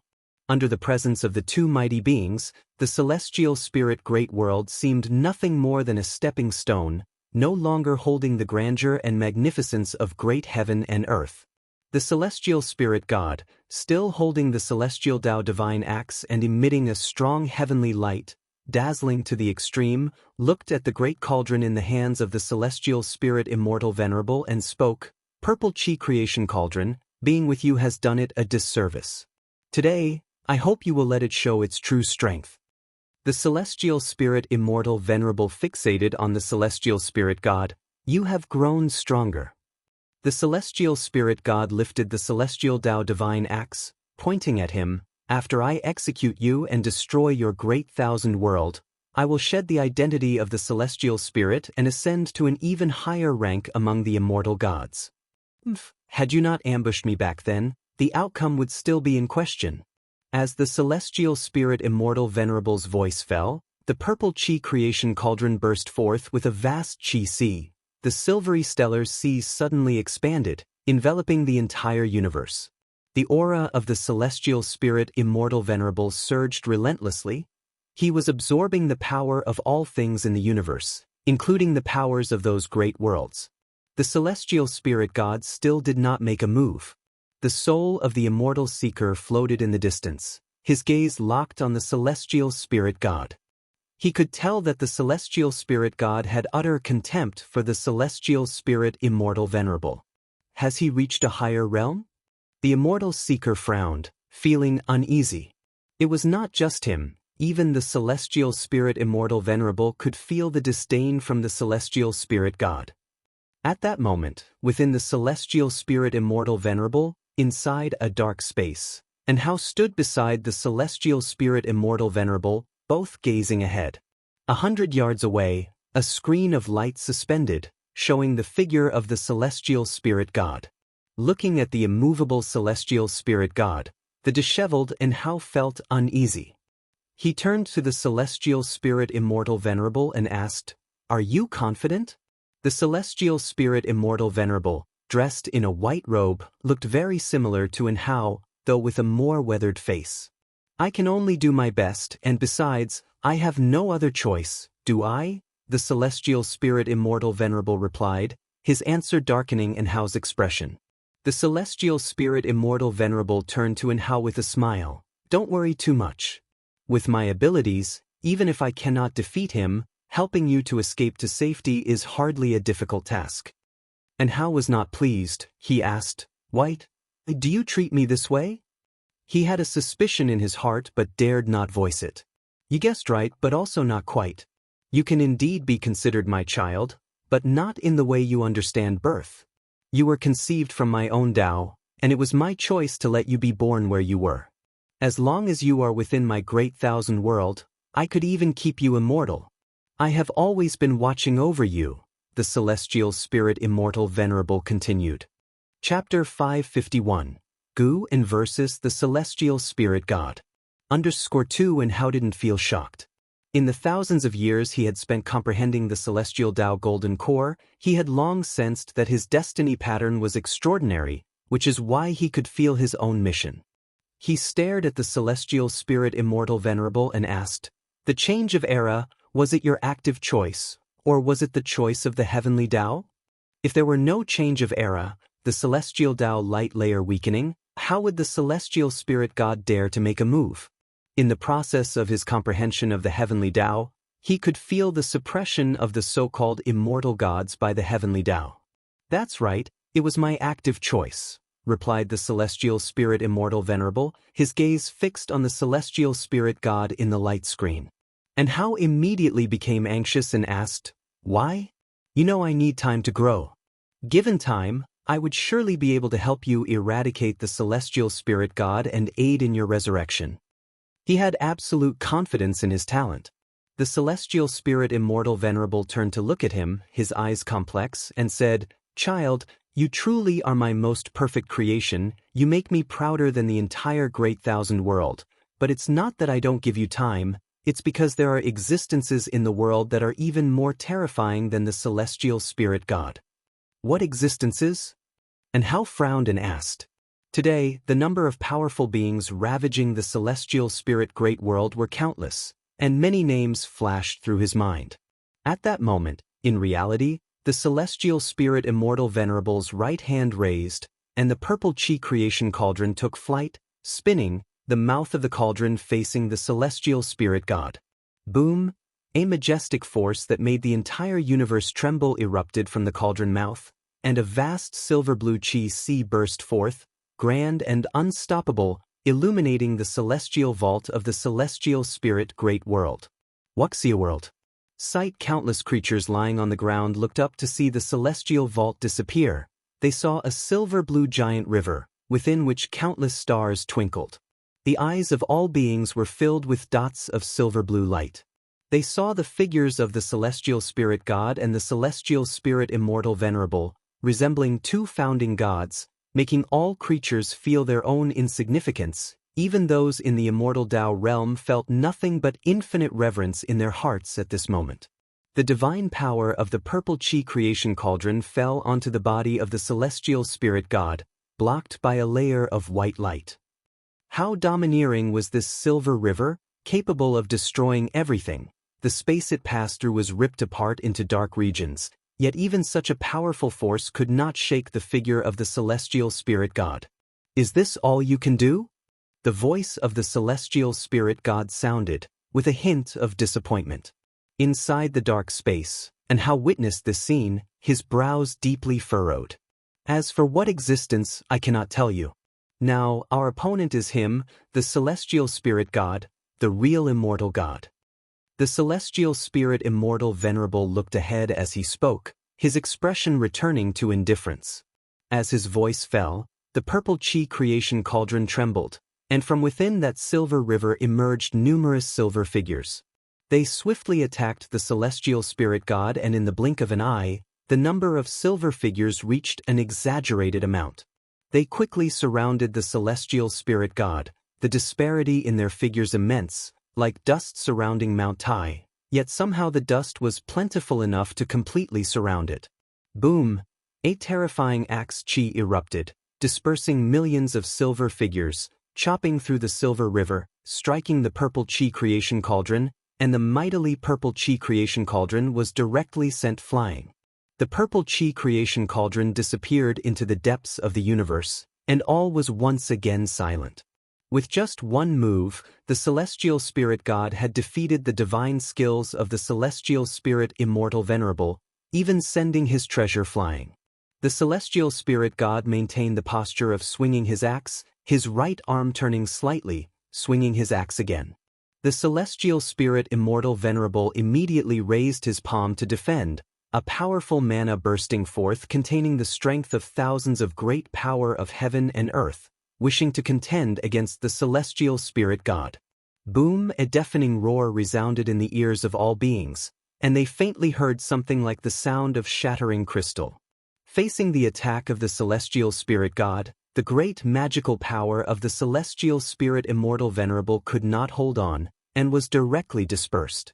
His flesh bore densely packed wounds, gruesomely ghastly. Heaven-balancing golden immortal. The immortal seeker floating in the void looked extremely ugly as he struggled to utter these 4 words. The heavily injured celestial spirit Immortal Venerable furrowed his brows, his gaze towards the celestial spirit god complex. Inside the dark space, the celestial spirit Immortal Venerable took a deep breath. And Hao's spirit was taut. He hadn't anticipated the disparity between the celestial spirit Immortal Venerable and the celestial spirit god to be so great. Ooh? And Hao asked cautiously. He didn't know how to show his concern, because right then, there was nothing he could do. It seems I cannot stop him. I will send you away. Once the celestial spirit great world is extinguished, you and I will have no more karma.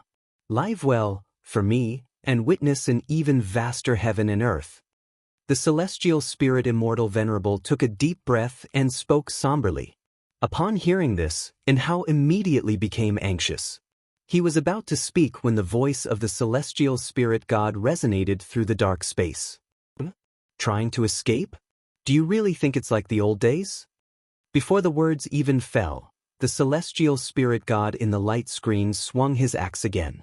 This axe struck not only the immense body of the celestial spirit Immortal Venerable but also shattered the light screen and the dark space.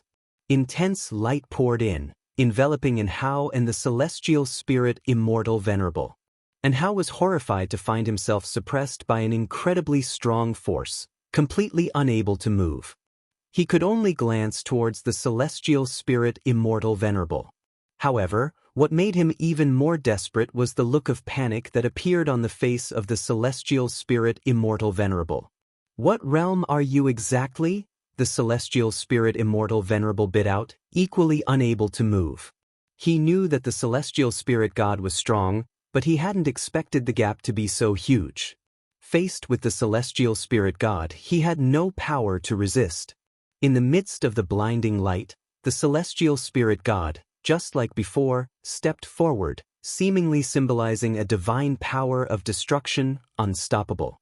Heaven-balancing golden immortal, mid-stage. The voice of the celestial spirit god echoed through the space that was breaking apart, causing the celestial spirit Immortal Venerable to lose his composure. Chapter 551. Gu and versus the celestial spirit god.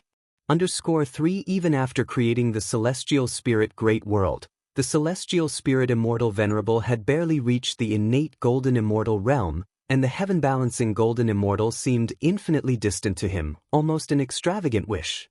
However, the celestial spirit god had attained it, even surpassing the early stage. In a daze, the celestial spirit Immortal Venerable thought back to when his master had taken him to the Immortal Palace and he saw the celestial spirit god. At that time, the celestial spirit god was merely his junior, who had appeared in the Immortal Palace because the master of the Immortal Palace had taken notice of his talent. Rising from the mortal world to become the heaven-encompassing free immortal, The celestial spirit Immortal Venerable didn't care about this. In his eyes, even if the talent of the celestial spirit god was extraordinary, it would never surpass his own. In the end, he died at the hands of the celestial spirit god. And now, the celestial spirit god had far surpassed him. Throughout the long years of death, the celestial spirit Immortal Venerable could sense the presence of the celestial spirit god. The celestial spirit god had never left. Which means the celestial spirit god had achieved the heaven-balancing golden immortal by meditating and attaining enlightenment on his own. Thinking of this, the celestial spirit Immortal Venerable's pride was completely shattered. He totally lost his spirit. Senior. Faint voices reached the celestial spirit Immortal Venerable's ears, but they could not awaken his fighting spirit. Father! Suddenly, the celestial spirit Immortal Venerable felt a jolt like thunder awakening him. He instinctively turned his head and saw Anhao looking at him, his face fierce. Father! Since you are my father, you cannot just surrender. Even if you die, you must die fighting. Anhao gritted his teeth and roared, struggling to speak as he was unable to move. Sir, the novel Fire. Net ** website on Google to access chapters of novels early and in the highest quality. He could accept defeat, he could accept death, but he could not accept the celestial spirit Immortal Venerable losing confidence. Ever since his parents died in his childhood, he too had fantasized about them still being alive. Facing a demon beast back then, his father was just a mortal who, in order to protect him, fearlessly drew the beast away. It was his father's example that gave him the courage to fight to the death to protect an Xian from the same village. Later, he met Guwen, the most important mentor of his life, whose strength and fearlessness guided him. The fear of the celestial spirit Immortal Venerable made Anhao angry. He would not allow the celestial spirit Immortal Venerable to display such loss of composure. What fear is there in death? Touched by Anhao's gaze, the celestial spirit Immortal Venerable took a deep breath and looked back at the celestial spirit god with a determined expression. He struggled to raise his right hand, facing the aura of the heaven-balancing golden immortal, his hand shaking uncontrollably, not from fear, but from being unable to bear the pressure. Even in death, I must protect him. The celestial spirit Immortal Venerable bit his teeth, thinking thus in his heart. Suddenly, the celestial spirit god appeared abruptly in front of the two, raising the celestial Dao divine axe high, ready to strike at Anhao. He intended to execute Anhao right in front of the celestial spirit Immortal Venerable. The pupils of the celestial spirit Immortal Venerable shrank, time seemed to freeze, and he felt so slow. Although Anhao was right beside him, his hand just couldn't reach him. Anhao's face was illuminated by a bright light. He remained fierce, his eyes filled with towering rage, staring fixedly at the celestial spirit god. He was ready to face death, but he did not wish to die without dignity. Boom! Darkness fell before Anhao's eyes, and then a wild wind arose. The pressure that bound him suddenly vanished, but another indescribable force enveloped him, forcing him to close his eyes. Ha! The surprised voice of the celestial spirit god rang out, startling Anhao into hurriedly opening his eyes. When he saw the figure before him, his eyes widened, and his body trembled. Between the celestial spirit god and Anhao, a figure appeared, blocking the celestial Dao divine axe in the hands of the celestial spirit god. The divine axe was suspended above the head of this person, unable to fall, the blade about 10 centimeters from their forehead, but it was these 10 centimeters that saved Anhao's life. The celestial spirit Immortal Venerable also felt the binds on himself disappear and turned to look at the figure that had appeared. His brows furrowed tightly, his eyes filled with fear. Master! Anhao exclaimed excitedly. That person was none other than Guwen. Guwen, dressed in black, stood in front of Anhao, his robe fluttering, the Xian Hong sword hung at his waist, his right hand still resting on the hilt, as he calmly stared down the celestial spirit god. As their four eyes met, the celestial spirit god's gaze held a scrutinizing hint, while Guwen was as peaceful as still water. Guwen had imagined countless times standing in confrontation with the celestial spirit god. Now that the moment had truly arrived, his heart settled into an unprecedented calm. At that moment, facing the celestial spirit god was not just Guan. There was also the extremity, Yang Xian, and the Black Profound Emperor. Search the novel Fire. Net website on Google to access chapters of novels early and in the highest quality. If you find any errors, ads pop up, ads redirect, broken links, non-standard content, etc., please let us know reports so we can fix it as soon as possible. Chapter 552, Celestial I Dao Skill, One Sword Slays God, Celestial Spirit God, Middle Stage of Hengtian Golden Immortal Realm 0/0/0. Guan looked at the lifespan detection prompt before him, feeling puzzled. The fact that information could be detected indicated that this celestial spirit god was indeed in real flesh. A situation where all values were 0 made him think of the divine exotic Ghost King. Was this so-called immortality dependent on sacrificing one's own lifespan to some power? Who are you? The celestial spirit god's voice echoed in the fragmented dark space, his posture poised with the axe raised. Guan stood before him, gazing calmly and said, "As an immortal god, yet you seek to annihilate all beings in the great world. I really want to know, is this your own principle of action, or the will of the celestial court?" In his past life, while he was still on Earth City, he had heard of the myths of the celestial court, with both positive and negative aspects. The status of the celestial court in mythology was undeniably recognized by the Wuxia people.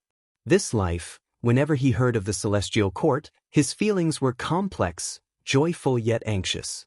He was joyful that the name of the celestial court could reach the earth where he came from. Was there hope for him to return? Anxious because, if the celestial court truly existed, would his writings of Journey to the West and The Investiture of the Gods alarm the celestial court? These emotions had been smoothed out as time passed. The celestial spirit god looked at Guan and asked, "Is it important?" "Very important." The answer made the celestial spirit god fall silent for a moment. The celestial spirit god solemnly said, "The heavenly Tao has its celestial rules. Celestial gods have their own choices." This response slightly changed Guan's view of him. By this point, that the celestial spirit god could maintain the image of the celestial court was enough to prove his loyalty to it, and it also indicated that his attitude towards the celestial spirit great world stemmed from personal feelings. A force more powerful than the celestial spirit god erupted, repelling him, and the collapsing dark space shattered as well, transporting them back into the cosmos. Tao protecting divine essence. The powerful divine power dispersed the celestial Tao divine light surrounding the celestial spirit god, revealing his true form. He was dressed in heavy silver armor, his helmet adorned with a silver dragon, his breastplate resembled a qilin, shoulder pads with phoenixes spreading their wings, and a red belt emanating pieces of world power. In his hand, the celestial Tao divine axe contained vast heavenly power, blazing and imposing. An astonished expression appeared on the stern face of the celestial spirit god. Just one move, and he felt that the other's cultivation level was not weaker than his own. With such Tao practice, why intervene in the calamity of the great world? The celestial spirit god stared intently at Guan and asked in a deep voice. He could feel boundless way of cause and effect enveloping the cosmos, and there was no escape for him. Even the connection to the heavenly Tao was severed. The opponent was exceedingly adept in the way of cause and effect. Guan raised his right hand, the celestial star sword appeared in his grasp, and the blade wrapped itself in dazzling sword light, intensely bright. And Hao looked at Guan holding the sword, his emotions surging, feeling as if his blood was boiling, his face turning bright red. The celestial spirit immortal venerable looked at Guan with a complex look, especially noticing in Hao's expression, and felt even more mixed emotions. At this moment, the beings within the celestial spirit great world could not see the confrontation outside. They could only see the cosmic starry sky, and the whole world silenced because of it. The beings were very nervous, unclear about what was to come. On a dilapidated island, Liya lay on the cliff, struggling to look up. The divine exotic immortal spirit appeared on his shoulder, excitedly looking towards the universe. Liya could feel its excitement and immediately guessed the reason. His expression turned complex. but it was as though a burden had been lifted from his heart. Indeed, it still depends on you. You are the true protector of this world, unparalleled. Liya gazed at the cosmic starry sky, thinking thus, his eyes gradually filled with admiration. Just as this thought occurred, a sword light burst through the cosmic starry sky, illuminating the heavens and earth, making Liya instinctively close his eyes. In the cosmic void, the celestial spirit god froze in place, the darkness behind him cleaved in two by a streak of sword light, still gripping the celestial Tao divine axe, trembling all over. He fixated on Guwen ahead, while Guwen maintained the sword-swinging posture. The body of the celestial spirit god developed cracks, divine blood seeping out, his condition greatly resembling an Hao's. So fast, the celestial spirit immortal venerable stared at Guwen, his expression grave. He hadn't seen clearly how Guwen had swung his sword, and Hao's sense of it wasn't as profound, but he could tell that his master had suppressed the celestial spirit god's momentum, which excited him.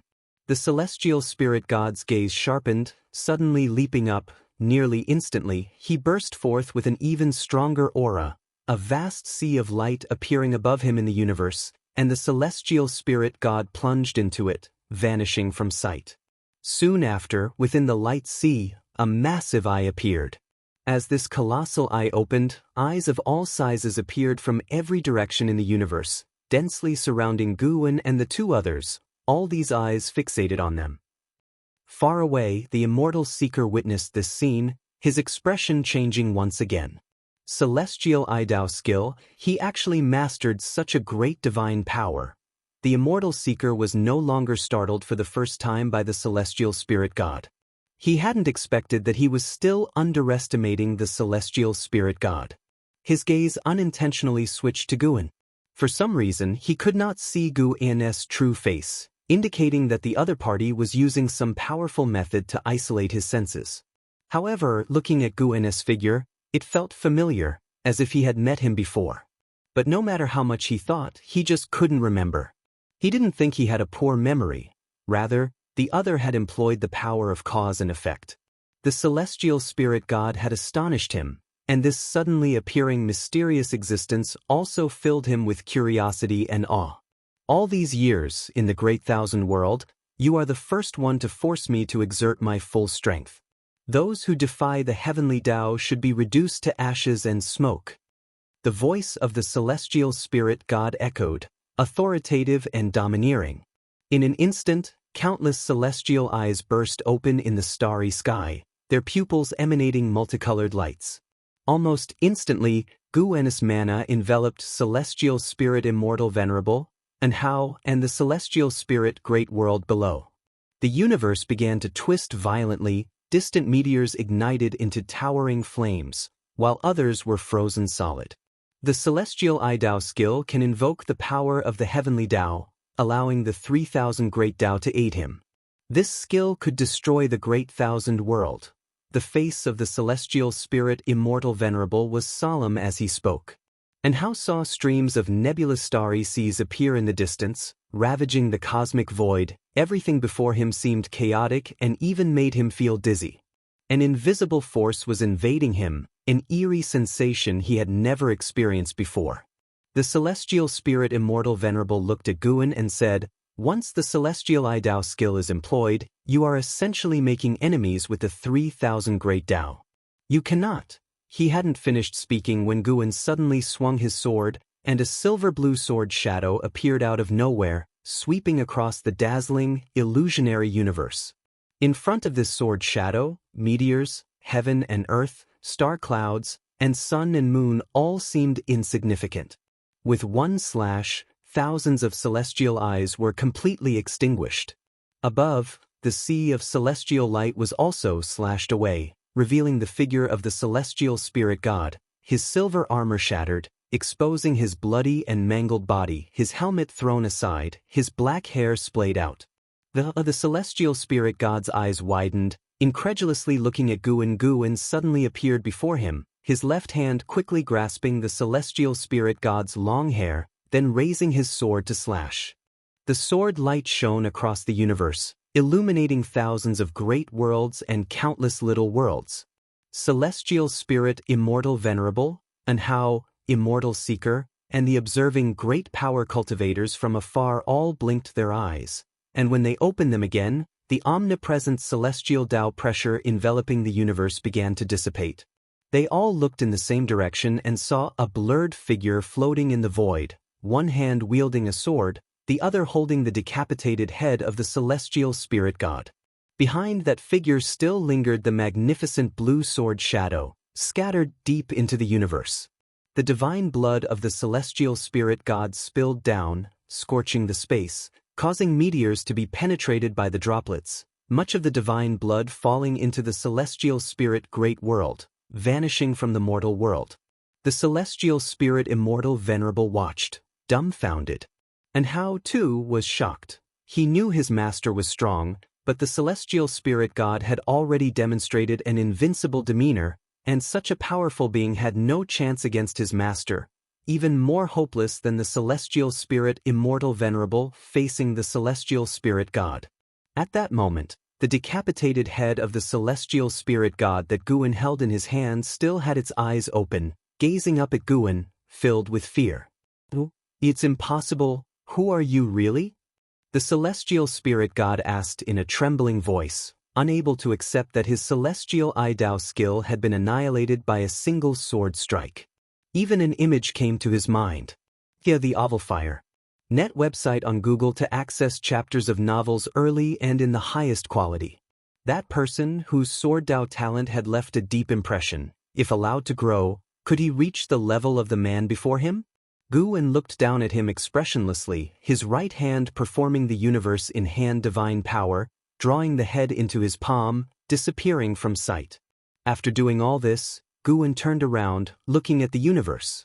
His eternal infinite divine sword had broken the celestial I-Dao skill, yet the universe was still collapsing. This scene seemed to be moving towards the future he had predicted before.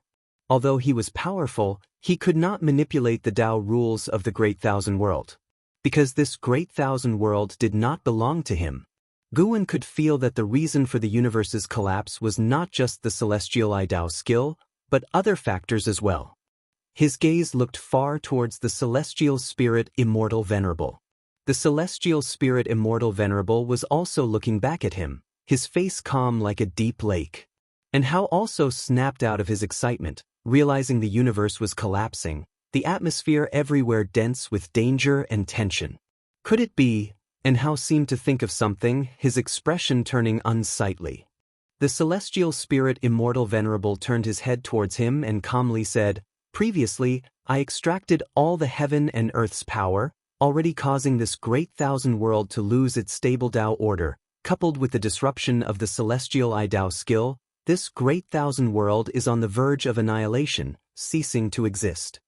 Upon hearing this, and Hao, surprisingly unalarmed, looked at the celestial spirit immortal venerable and asked, "What should we do then? Don't you have the slightest pity for all living beings?"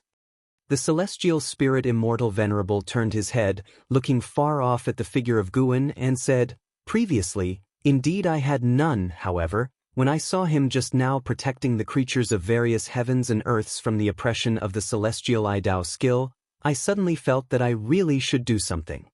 It's also a good opportunity for me to repay him for his care and instruction towards you."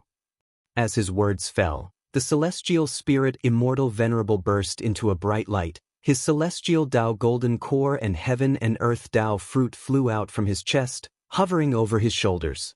"I will let this great thousand world be reborn in a new way, wash away the past cause and effect, allowing celestial court to not pursue the death of the celestial spirit god, so he can stay here at ease." Search the Fire. Net website on Google to access chapters of novels early and in the highest quality. If you find any errors, ads pop up, ads redirect, broken links, non-standard content, etc., please let us know reports so we can fix it as soon as possible. Chapter 553, Reshaping the Great Thousand World, hearing the words of celestial spirit immortal venerable, and Hao's expression darkened.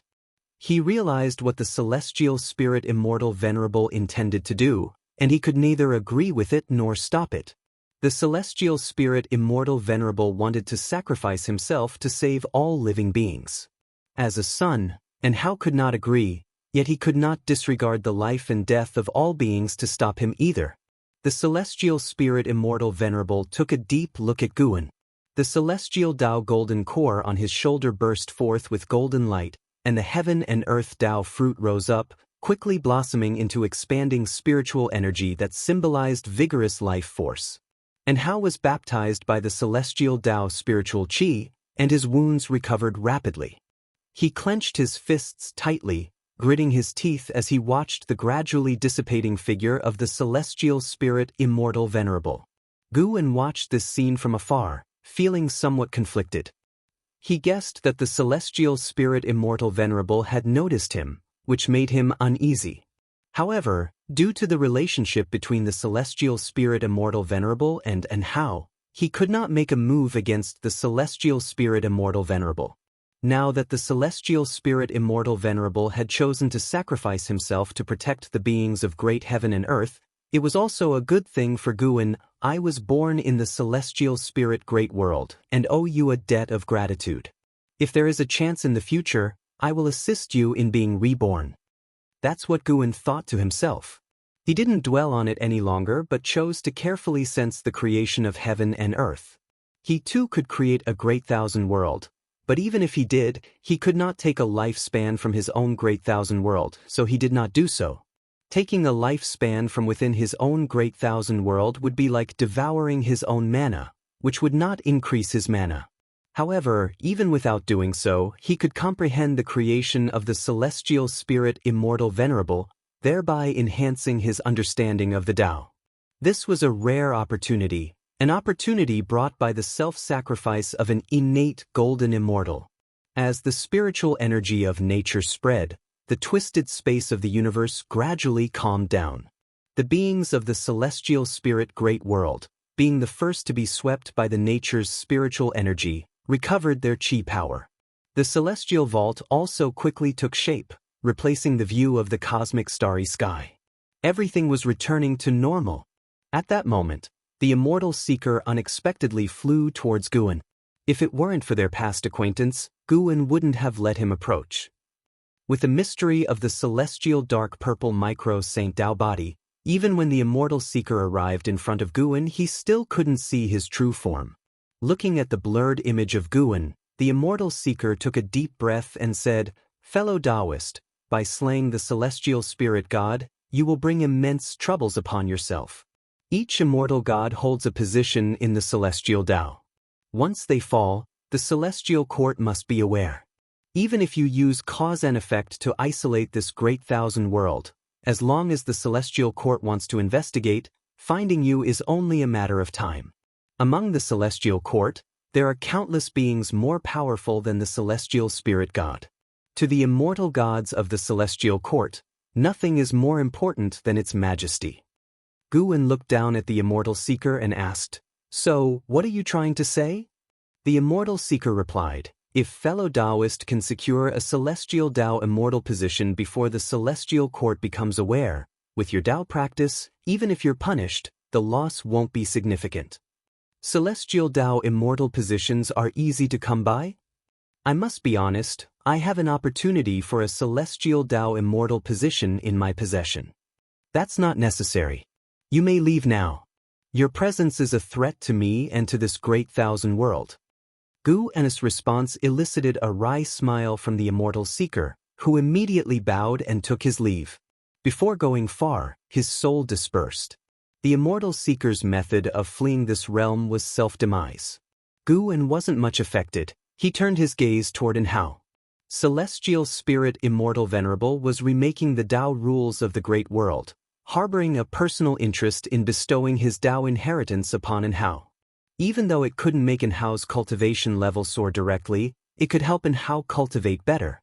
Guan didn't interfere, nor did he fear any tricks from the celestial spirit Immortal Venerable, because he could sense that the causality of the celestial spirit Immortal Venerable was dissipating, not an act. However, Guan frowned lightly, his gaze shifting to the depths of the universe. As the celestial spirit Immortal Venerable was reconstructing the rules of the Great Thousand World, Celestial Dao destiny appeared out of thin air along with the Dao. This made Guwen very curious about the connection between the heavenly Dao and the great Dao. He had always thought that the heavenly Dao was weaker than the great Dao, or that the heavenly Dao was born based on the great Dao. Now it seemed that this heavenly Dao was as dominant as the great Dao. The figure of the celestial spirit immortal venerable completely faded away, and Hao had fully recovered from his injuries. Hao looked around, his eyebrows slightly furrowed. He, too, felt the destiny of the heavenly Dao. Could it be that all of this was not the doing of the celestial spirit god, and he only chose to act at this juncture? Hao muttered to himself. His gaze then fell upon Guwen felt his gaze and turned to look. Their eyes met, and Guwen understood what was in Hao's eyes. Hao couldn't make out Guwen's expression, but being watched by Guwen made him feel at peace, and a smile appeared on his face. Wasn't this the moment he had been looking forward to? You'd better think it through. The beings you save will eventually die, and the great thousand world will return to normal in time. Guwen's voice reached Hao's ears. Hao smiled and retorted, Master, how many of the beings you saved are still alive? They will eventually die, and you still took action, didn't you? Guwen asked, Are you willing to let go of an exen? And your wife, your children, can you truly cut all ties? Didn't you make arrangements for them? The only person I'm sorry to is you. I've lived for nearly 10,000 years and never repaid you, only caused you worries. Hao spoke to Guwen with a look of guilt. Guwen really wanted to say that it was actually quite a simple task and no trouble at all, but looking at Hao's expression, he knew that nothing he said would change Hao's choice. Now, Guwen was strong, but not strong enough. At least not enough to free the great thousand world from the heavenly Dao, at least not enough to develop the world he lived in according to his wishes. However, Guwen was quite relieved to see Hao take on such responsibility. He couldn't change such an outcome, but he could leave Hao a way out. Guwen turned and disappeared into the void. More and more divine senses swept across, able to lock onto Hao, yet not daring to come close. The previous battle made them shudder, even though they hadn't seen clearly what had happened. The shadow of the eternal infinite divine sword and the grand and spectacular celestial I Dao skill still gave them chills. Even Daoist Zhang Zizai Immortal and profound Yuan Free Immortal would feel like they could be annihilated at any moment when facing the recent battle. Hao looked toward the celestial spirit great world, his gaze filled with affection, and slowly raised his arms, murmuring, Young Immortal Emperor, I will carry out the task you left unfinished. Inside the Daoist field of the beginningless, an Exen, celestial demon child, Chen Chuan, and others had not been stripped of their mana and chi power by the celestial spirit immortal venerable. They were always discussing the battle situation. Guwen appeared out of nowhere beside an Exen. As he appeared, the crowd immediately gathered around. Master, did you make a move? Was that sword intent just now the eternal infinite divine sword? Master, what's the situation in outer heaven now? And Hao and Zhu Shi, who won and who lost? Who was the person who spoke earlier? They sounded so arrogant. I wonder how high their cultivation level is. Everyone kept asking, curious and excited. With the protection of the Daoist field of the beginningless, they hadn't truly felt the oppression from the outside world. Guwen looked toward the celestial vault. From now on, you will never see those two again. As soon as these words were spoken, everyone was stunned, their excitement immediately extinguished, and they subconsciously looked at an Exen. They weren't familiar with Zhu Shi, they only knew that an Exen and Hao were as close as siblings. An Exen too was stunned. She didn't have a breakdown of emotions, but looked at Guwen and asked, Master, have you seen him already? Yes. Then let it be. An Exen was very calm, and Guwen did not say more. He turned to the others. A new era is coming. The universe will become infinitely vast. From now on, you will no longer live in the great heaven and earth, but in the great thousand world. The great thousand world. Everyone was astounded. They believed Guwen's words, and so they began to fantasize about the vastness of the great thousand world. And Xingtian was also somewhat dazed. Although he had cut off the cause and effect with Hao, he had always hoped to meet Hao. Would he really never be able to meet him from now on? Ia the Novel Fire. NE*T website on Google to access chapters of novels early and in the highest quality. Look! Celestial Xian suddenly pointed at the sky, exclaiming loudly. Everyone turned their heads to look and saw a sun appearing in the sky that was growing rapidly larger. Celestial Demon Child was about to ask Gu, and when suddenly, an unimaginable shockwave descended from the sky, leaving everyone in a bewildered state. The scene seemed to freeze, everyone was fixed in place, only Guan could still move. Guan looked up and could see Inhao's figure, which was fading away. And Hao had chosen the same path as his father, the Celestial Spirit Immortal Venerable. The Celestial Spirit Immortal Venerable had chosen to sacrifice himself to reshape the Tao rules of the Great Thousand World, and Hao had chosen to sacrifice himself to reassemble the shattered Great Thousand World. And Hao was able to do this because he had received the Tao of the Celestial Spirit Immortal Venerable. He had become the controller of the Great Thousand World, in order for all living beings to quickly survive the calamities set by the heavenly Tao. He chose to sacrifice himself. In this catastrophe, she was sent out of the universe by Immortal Seeker, the Celestial Spirit God was captured, and both the Celestial Spirit Immortal Venerable and Hao fell one after another. At first glance, it seemed there were no victors. Guan sighed at the capriciousness of fate, but he was also looking forward to the brand new Great Thousand World. Anyway, this calamity was just a node in his life. He needed to keep striving to become stronger, intuition telling him that one day he would no longer be able to conceal himself, and he would need to directly face the might of the Celestial Court. When that day comes, whether he would compromise and ascend to immortality or make other plans would depend on how high his cultivation level was. Guan retracted his gaze and walked toward his own pavilion. As for the immobilized crowd, they wouldn't have any issues. Guan deliberately allowed Inhao's power to enter the dojo, letting them rapidly get through the upcoming drastic changes of heaven and earth like all living beings. When they awoke, they would only think they had a dream. Guan suddenly looked in one direction, a trace of surprise in his voice. Everything in the universe was still under Inhao's power, yet Shenzhen was unaffected, still fervently drawing in her house. Guan felt a special aura from Shenzhen, one that he couldn't deduce. This made him even more curious. What kind of great Tao had Shenzhen stepped into? As Guan was pondering, a powerful light that drained all colors from everything descended from the sky, enveloping his figure and all of existence. If you find any errors, ads pop up, ads redirect, broken links, non-standard content, etc., please let us know reports so we can fix it as soon as possible. Chapter 554 9 Heaven's Cyan Bird. Tai Ching golden immortal sunlight was brilliant, filtering through the gaps in the leaves and leaving patches of light across the grass in the forest. An Xen sat on a rock beside a stream, delivering a sermon to a group of boys and girls. Her voice was mesmerizing, so much so that even the birds perched on the trees cocked their heads to listen attentively. She had been speaking for half a day now, her patience greater than before, as a gentle smile constantly graced her face.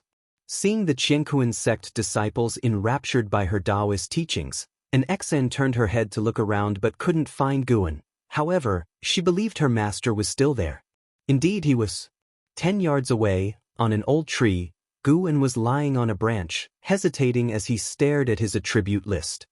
Name, Guan, lifespan, 9,555/89,904,572,611, physique, primordial infinite body, cultivation level, heaven balancing golden immortal realm perfection. 100 years had passed since the Great Thousand Worlds restructuring, a cataclysmic process. But under Hao and the Celestial Spirit Immortal Venerable's protection, all beings were unaffected, feeling only as if they had sunk into a profound dream. Upon awakening from the dream, every major sect realized that the world had become boundlessly vast, so much so that even beings above the heaven and earth flying immortal realm who flew towards outer heaven were utterly astounded by the current world. The endless expanse of the world, a thicker celestial Tao light layer, and the universe had become even more dim. And Hao had gathered all the worlds within the cosmos to create the entirely new celestial spirit great world. The celestial spirit Great World was more than 10,000 times larger than the celestial spirit Great World. In the previous 10 millennia, not only the celestial spirit Great World had faced calamities of the heavenly Tao, but other great worlds experienced the same. Without the protection of the supporting Tao sword Venerable, many had long been eradicated of all life. Thus, after the restructuring of the celestial spirit Great World, the heavens and the earth became vast yet desolate. With the world so infinitely vast and the number of living beings not even close to the new world's capacity, the calamities of the heavenly Tao receded. With no impetuousness left in nature's spiritual energy, young immortal emperor's proposal had been implemented by Anhao, and everything was evolving for the better. Worth mentioning is that after Anhao's sacrifice, his wife and children received considerable cosmic destiny, and within just 100 years, Guan witnessed the birth of a genius in the Yin family with a potential lifespan of 8,000 years. Guan wasn't sure if it was the world's favor or Anhao's will that looked after his descendants, but according to his calculations, the Yin family would rise in the next 10,000 years, eventually becoming one of the strong families in the world. Right now, Guan's hesitation was not about the affairs of others, but his own concerns. He planned to first comprehensively enhance his own Daoist techniques. Then, after accumulating another 200 billion years of lifespan, he could strike for an even higher realm. A lifespan nearing 900 billion years seemed massive, but in truth, if he intended to enhance every aspect, it would probably be spent soon. No matter, he must improve. Even though the celestial spirit Immortal Venerable had already reshaped the order of the Great Tao in the Great Thousand World, and the celestial spirit God had not fallen, temporarily avoiding the celestial court's notice, he had to maintain the pace of getting stronger. After this increase in strength, he would start dealing with the celestial spirit God. Guan began to utilize his lifespan breakthrough. You have activated the lifespan breakthrough function. Based on your current realm, the following breakthrough locations have been selected for you. 1. Ascending to Yellow Heaven. 2. Celestial Extreme 9 Heavens. 3. Abyss Dao Sikyo. Path of the Great Tao. Eastern Sea Celestial Palace. 6. Primordial Emperor Domain. 7.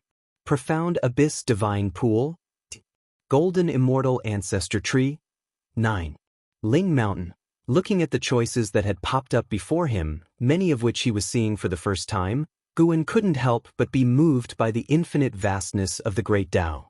The path of the Great Tao connected the 3,000 great worlds, and beyond the Great World were many more mysterious places. Guan's previous breakthrough had taken him to the celestial extreme 9 heavens, which left a deep impression on him. After some contemplation, he felt that returning to the celestial extreme 9 heavens was the best option.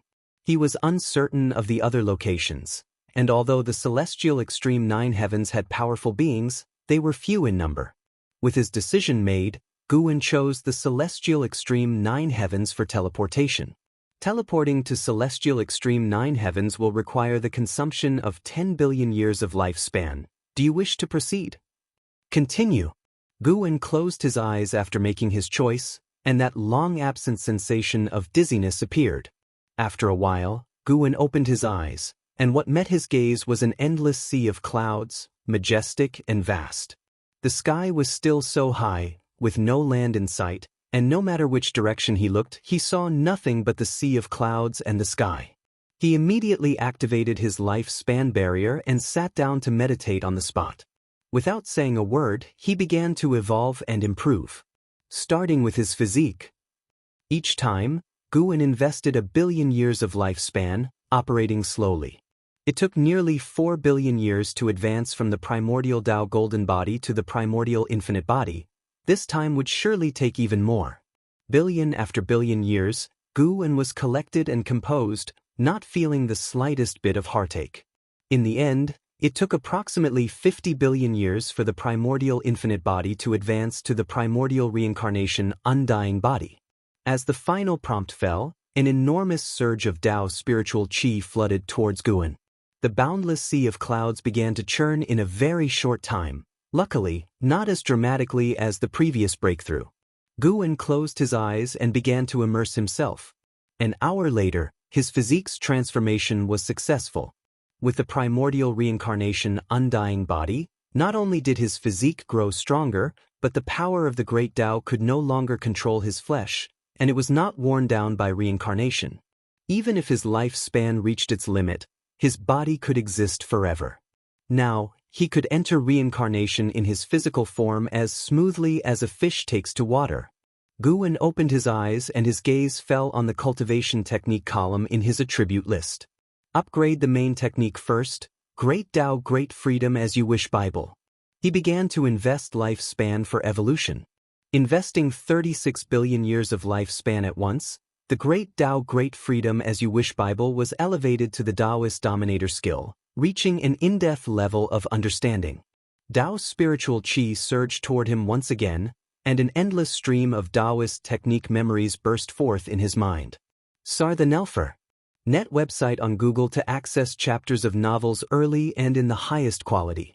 The Daoist dominator skill, as the name implies, could dominate the Great Tao. Once mastered, Guwen could comprehend any kind of Great Tao, and in facing any kind of Great Tao, he could discern its weaknesses in an extremely short time. Most importantly, this technique could merge the 3,000 Great Tao into one force, aptly named the Dominator's Power. Another half an hour passed, and Guwen successfully mastered the Daoist dominator skill. He didn't have time to experience it in depth and continued to enhance other Daoist techniques.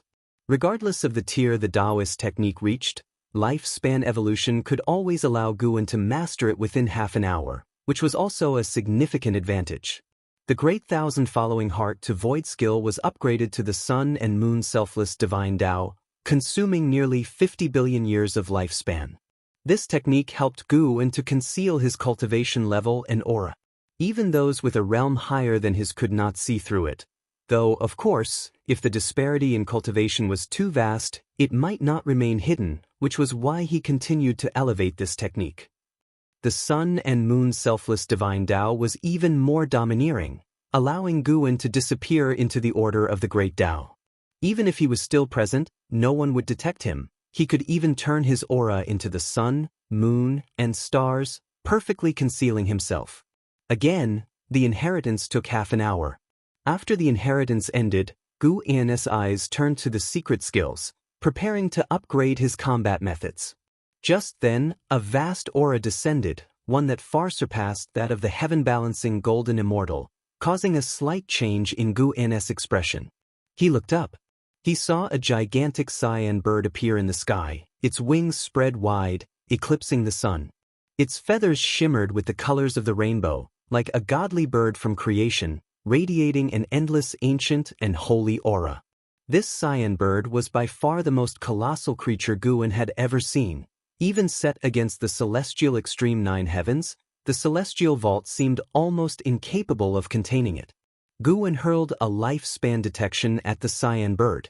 Nine heavens cyan bird, early stage of Taiching Golden Immortal Realm 218,726,929, 702/50, 000/000/000/000/50, 000/000/000/000, more than 200 billion years old.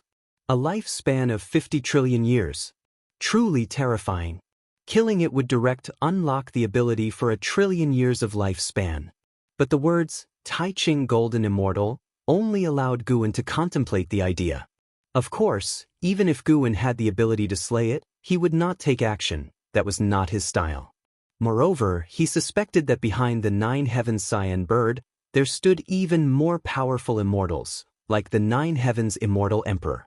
As Guwen marveled at the nine heavens cyan bird's lifespan, the bird suddenly descended, landing 10,000 miles away. 10,000 miles is a long distance for mortals, but to the nine heavens cyan bird, a single movement of its claws could reach Guwen's dojo.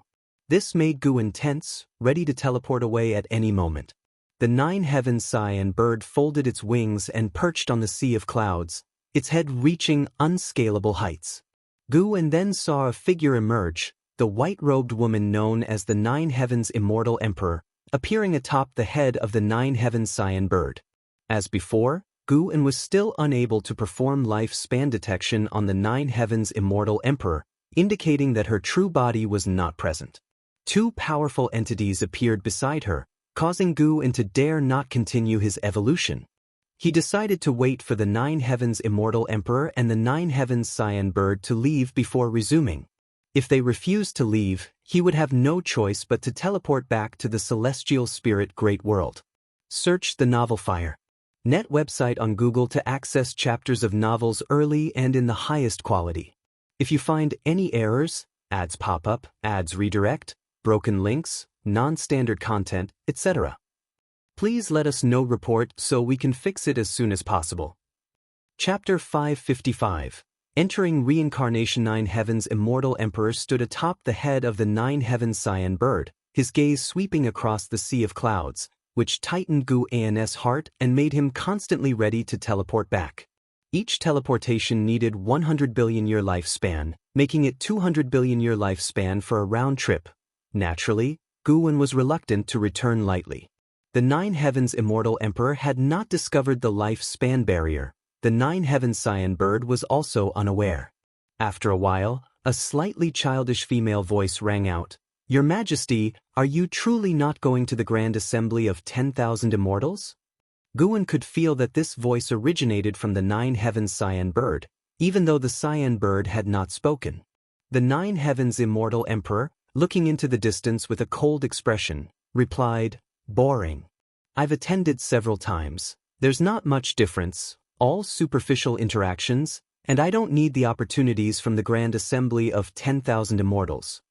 Your Majesty, although the Celestial Extreme Nine Heavens is uniquely endowed, discussing Dao with other immortal cultivation great powers could further aid your cultivation. If you wish to go, you can go on my behalf. If you don't go, there's no point in me going. Forget it, let's not go. By the way, Your Majesty, what do you think caused this anomaly?" The Nine Heavens Cyan Bird changed the topic and looked around the boundless sea of clouds as it spoke. The Nine Heavens Immortal Emperor, expressionless, said, "The Celestial Extreme Nine Heavens, located above the Great Thousand World, is a juncture of the Great Tao. The anomaly here might have originated from the lower realm, even I cannot directly determine." Hearing this, the Nine Heavens Cyan Bird fell into thought, its bird eyes flickering with strange light. Above the Great Thousand World? Guan captured this information, growing more curious about the Celestial Extreme Nine Heavens. Could it be that the Nine Heavens Immortal Emperor has no connection to the Celestial Court? Guan did not feel the Celestial Tao destiny from the Nine Heavens Cyan Bird, and as for the Nine Heavens Immortal Emperor, since she was not the true body, he could not sense anything. If he closed his eyes, he wouldn't even be aware of her presence. After a while, the Nine Heavens Immortal Emperor leaped into the air and flew towards the distance. The Nine Heavens Cyan Bird followed closely behind, and they soon vanished at the end of the sea of clouds. Guan relaxed and waited patiently. 1 hour later, no longer sensing the aura of Nine Heavens Cyan Bird, he reopened the attribute panel and continued to enhance. Next up was the Eternal Infinite Divine Sword. Although he had already mastered the Sacred Heart Sword Tao, which merged with the River of Sword Tao, deemed an independent existence, he felt he couldn't solely rely on the Sacred Heart Sword Tao. He needed stronger sword techniques as his trump card. The Eternal Infinite Divine Sword evolved into the 3,000 slaying Tao swords, achieving the Mastery Realm, consuming 80 billion year lifespan. During the half-hour inheritance, neither the Nine Heavens Immortal Emperor nor the Nine Heavens Cyan Bird returned. Thus, Guan continued to invest his lifespan in evolution. Profound Yellow Eternal Tao Step advanced into Daoist Celestial Net Step, consuming 42 billion year lifespan and reaching the realm of integration. Celestial Dark Purple Micro Saint Tao Body evolved into Hongmeng Void Golden Body, also at the realm of integration, consuming 76 billion year lifespan. After upgrading the most core Daoist techniques, Guan turned his attention to the Great Soul Capturing Immortal technique. This technique could perform soul search, but as the enemy's realm was higher, the difficulty of soul search increased. It needed enhancement. This was still the transformation of soul capturing technique that Jiang Qiong had taught him years ago. Gu and spent 130 billion year lifespan in one breath, allowing the great soul-capturing immortal technique to advance several levels, finally evolving into Calamity Absolute I. Calamity Absolute I could not only perform soul search but also bring bad luck to the enemy, with the nature of the calamity shaped by the caster's imagination. A very domineering divine skill. That's it. Search * the novel of IR. NT website on Google to access chapters of novels early and in the highest quality. Gu dared not continue evolving because, accounting for the lifespan barrier's consumption, he only had 230 billion year lifespan left and still needed 100 billion year lifespan to teleport back. After a series of evolutions and enhancements, Gu felt a complete transformation even though his cultivation level had not increased. His strength had greatly changed. Now, handling celestial spirit god should be effortless. Thinking this, Gu stood up. He gazed at the constantly churning sea of clouds as if for one last look, since he definitely needed to change locations upon the next breakthrough. The recent appearance of the Nine Heavens Immortal Emperor and Nine Heavens Cyan Bird was definitely not a coincidence. They must have intended to investigate his whereabouts. Even if their words didn't directly reflect it, he had to stay alert. Gu chose to teleport back, and as he thought, he vanished on the spot. Gu returned to the forests near the Qinkuan sect and could no longer see an Xian and the others. Unable to find him, an Xian returned to the dojo to cultivate. Gu did not hurry back. He jumped down from a tree, crossed a creek, and sat down on a large stone by the creek. Lifting his right hand, palm facing upwards, a skull appeared in his palm, the size of a pebble, indeed that of the celestial spirit god. The disheveled celestial spirit god opened his eyes and looked up at Gu, his expression becoming calm. After a century of suppression, he had adjusted his mindset and was prepared to face any outcome. Gu's pupils suddenly turned deep red, and the pupils of the celestial spirit god facing him involuntarily widened, then his expression turned dull. Calamity Absolute I. He began to scour the memories of the celestial spirit god. The morning sun shone down, casting a long shadow of Gu. After a long while, Gu's eyes returned to their normal color, and his brows furrowed. The memories of the celestial spirit god were too simple. Spending years meditating under the world gate, much of his memory was blank, presumably related to the celestial court. However, Gu still obtained some useful information, such as why the celestial spirit god plotted against the celestial spirit immortal venerable. Many years ago, the celestial spirit god could have obliterated the celestial spirit great world, but he wanted to obtain the world punishment Dao pearl held by the celestial spirit immortal venerable. The world punishment Dao pearl, born from the great Dao, was a supreme treasure that could be used in battle and for comprehending the Dao, with infinite marvelous uses. The celestial spirit immortal venerable dared not readily use the pearl, fearing its master would come searching. The owner of the world punishment Dao pearl was the Emperor Ziwei. Through the memory of the celestial spirit immortal venerable, Gu saw the Emperor Ziwei. This Emperor Ziwei looked exactly like the unparalleled Emperor Ziwei that the Black Profound Emperor had encountered in his lifetime. Gu guessed that the Emperor Ziwei was the reincarnation body of the Emperor Ziwei. Great powers project across the heavens, manifesting reincarnation, which is common. How formidable was the Emperor Ziwei, able to fight against hundreds at the same realm, and even force enemies to retreat? No wonder, being the reincarnation of the Emperor Ziwei. As Gu reflected inwardly, the celestial spirit god regained his senses. Startled, he looked at Gu and asked, "What have you done to me?"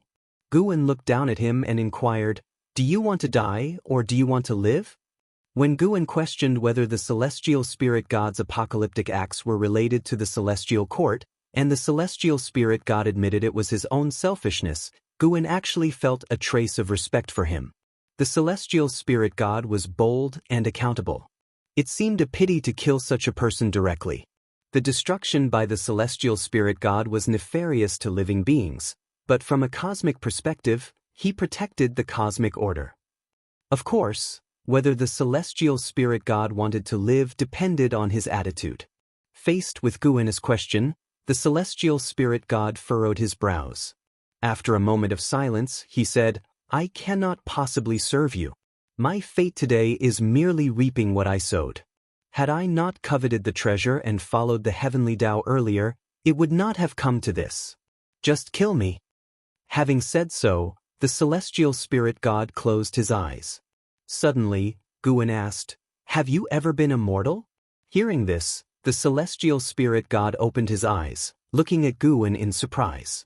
In the memory of the celestial spirit god, he was born a favored child of heaven and was taken as a disciple by the Emperor Ziwei early on. He stood above the masses from birth. Guan looked down at him and said coldly, "To kill you now would be too easy for you. Go to the human world and experience the struggles of humanity. In the eyes of immortal gods, mortal spirits are no different from dust, but how would you know the effort mortal spirits make just to survive?" As his words fell, Guan flipped his hand and threw the celestial spirit god into the creek. As the celestial spirit god fell, he looked at Guan. In his view, Guan was so magnificent. Indeed, he did not understand human suffering, but at that moment he understood how mortals looked up to immortal gods. His vision quickly plunged into darkness. After Guan flipped his hand to let him go, he used his own divine sense to cast him into the cycle of reincarnation. After contemplating the Daoist dominator skill and the sun and moon selfless divine Tao, Guan could simply manipulate the path of reincarnation and make the celestial spirit god reincarnate. It was not difficult for him. He made the celestial spirit god be born in the celestial spirit great world to prevent him from escaping. The celestial spirit god was already bound by the Guan divine Tao and his divine soul sealed. Without Guan's action, he would remain forever in the cycle of reincarnation, unable to escape. Search the novel Fire. Net website on Google to access chapters of novels early and in the highest quality. If you find any errors, ads pop up, ads redirect, broken links, non-standard content, etc., please let us know reports so we can fix it as soon as possible.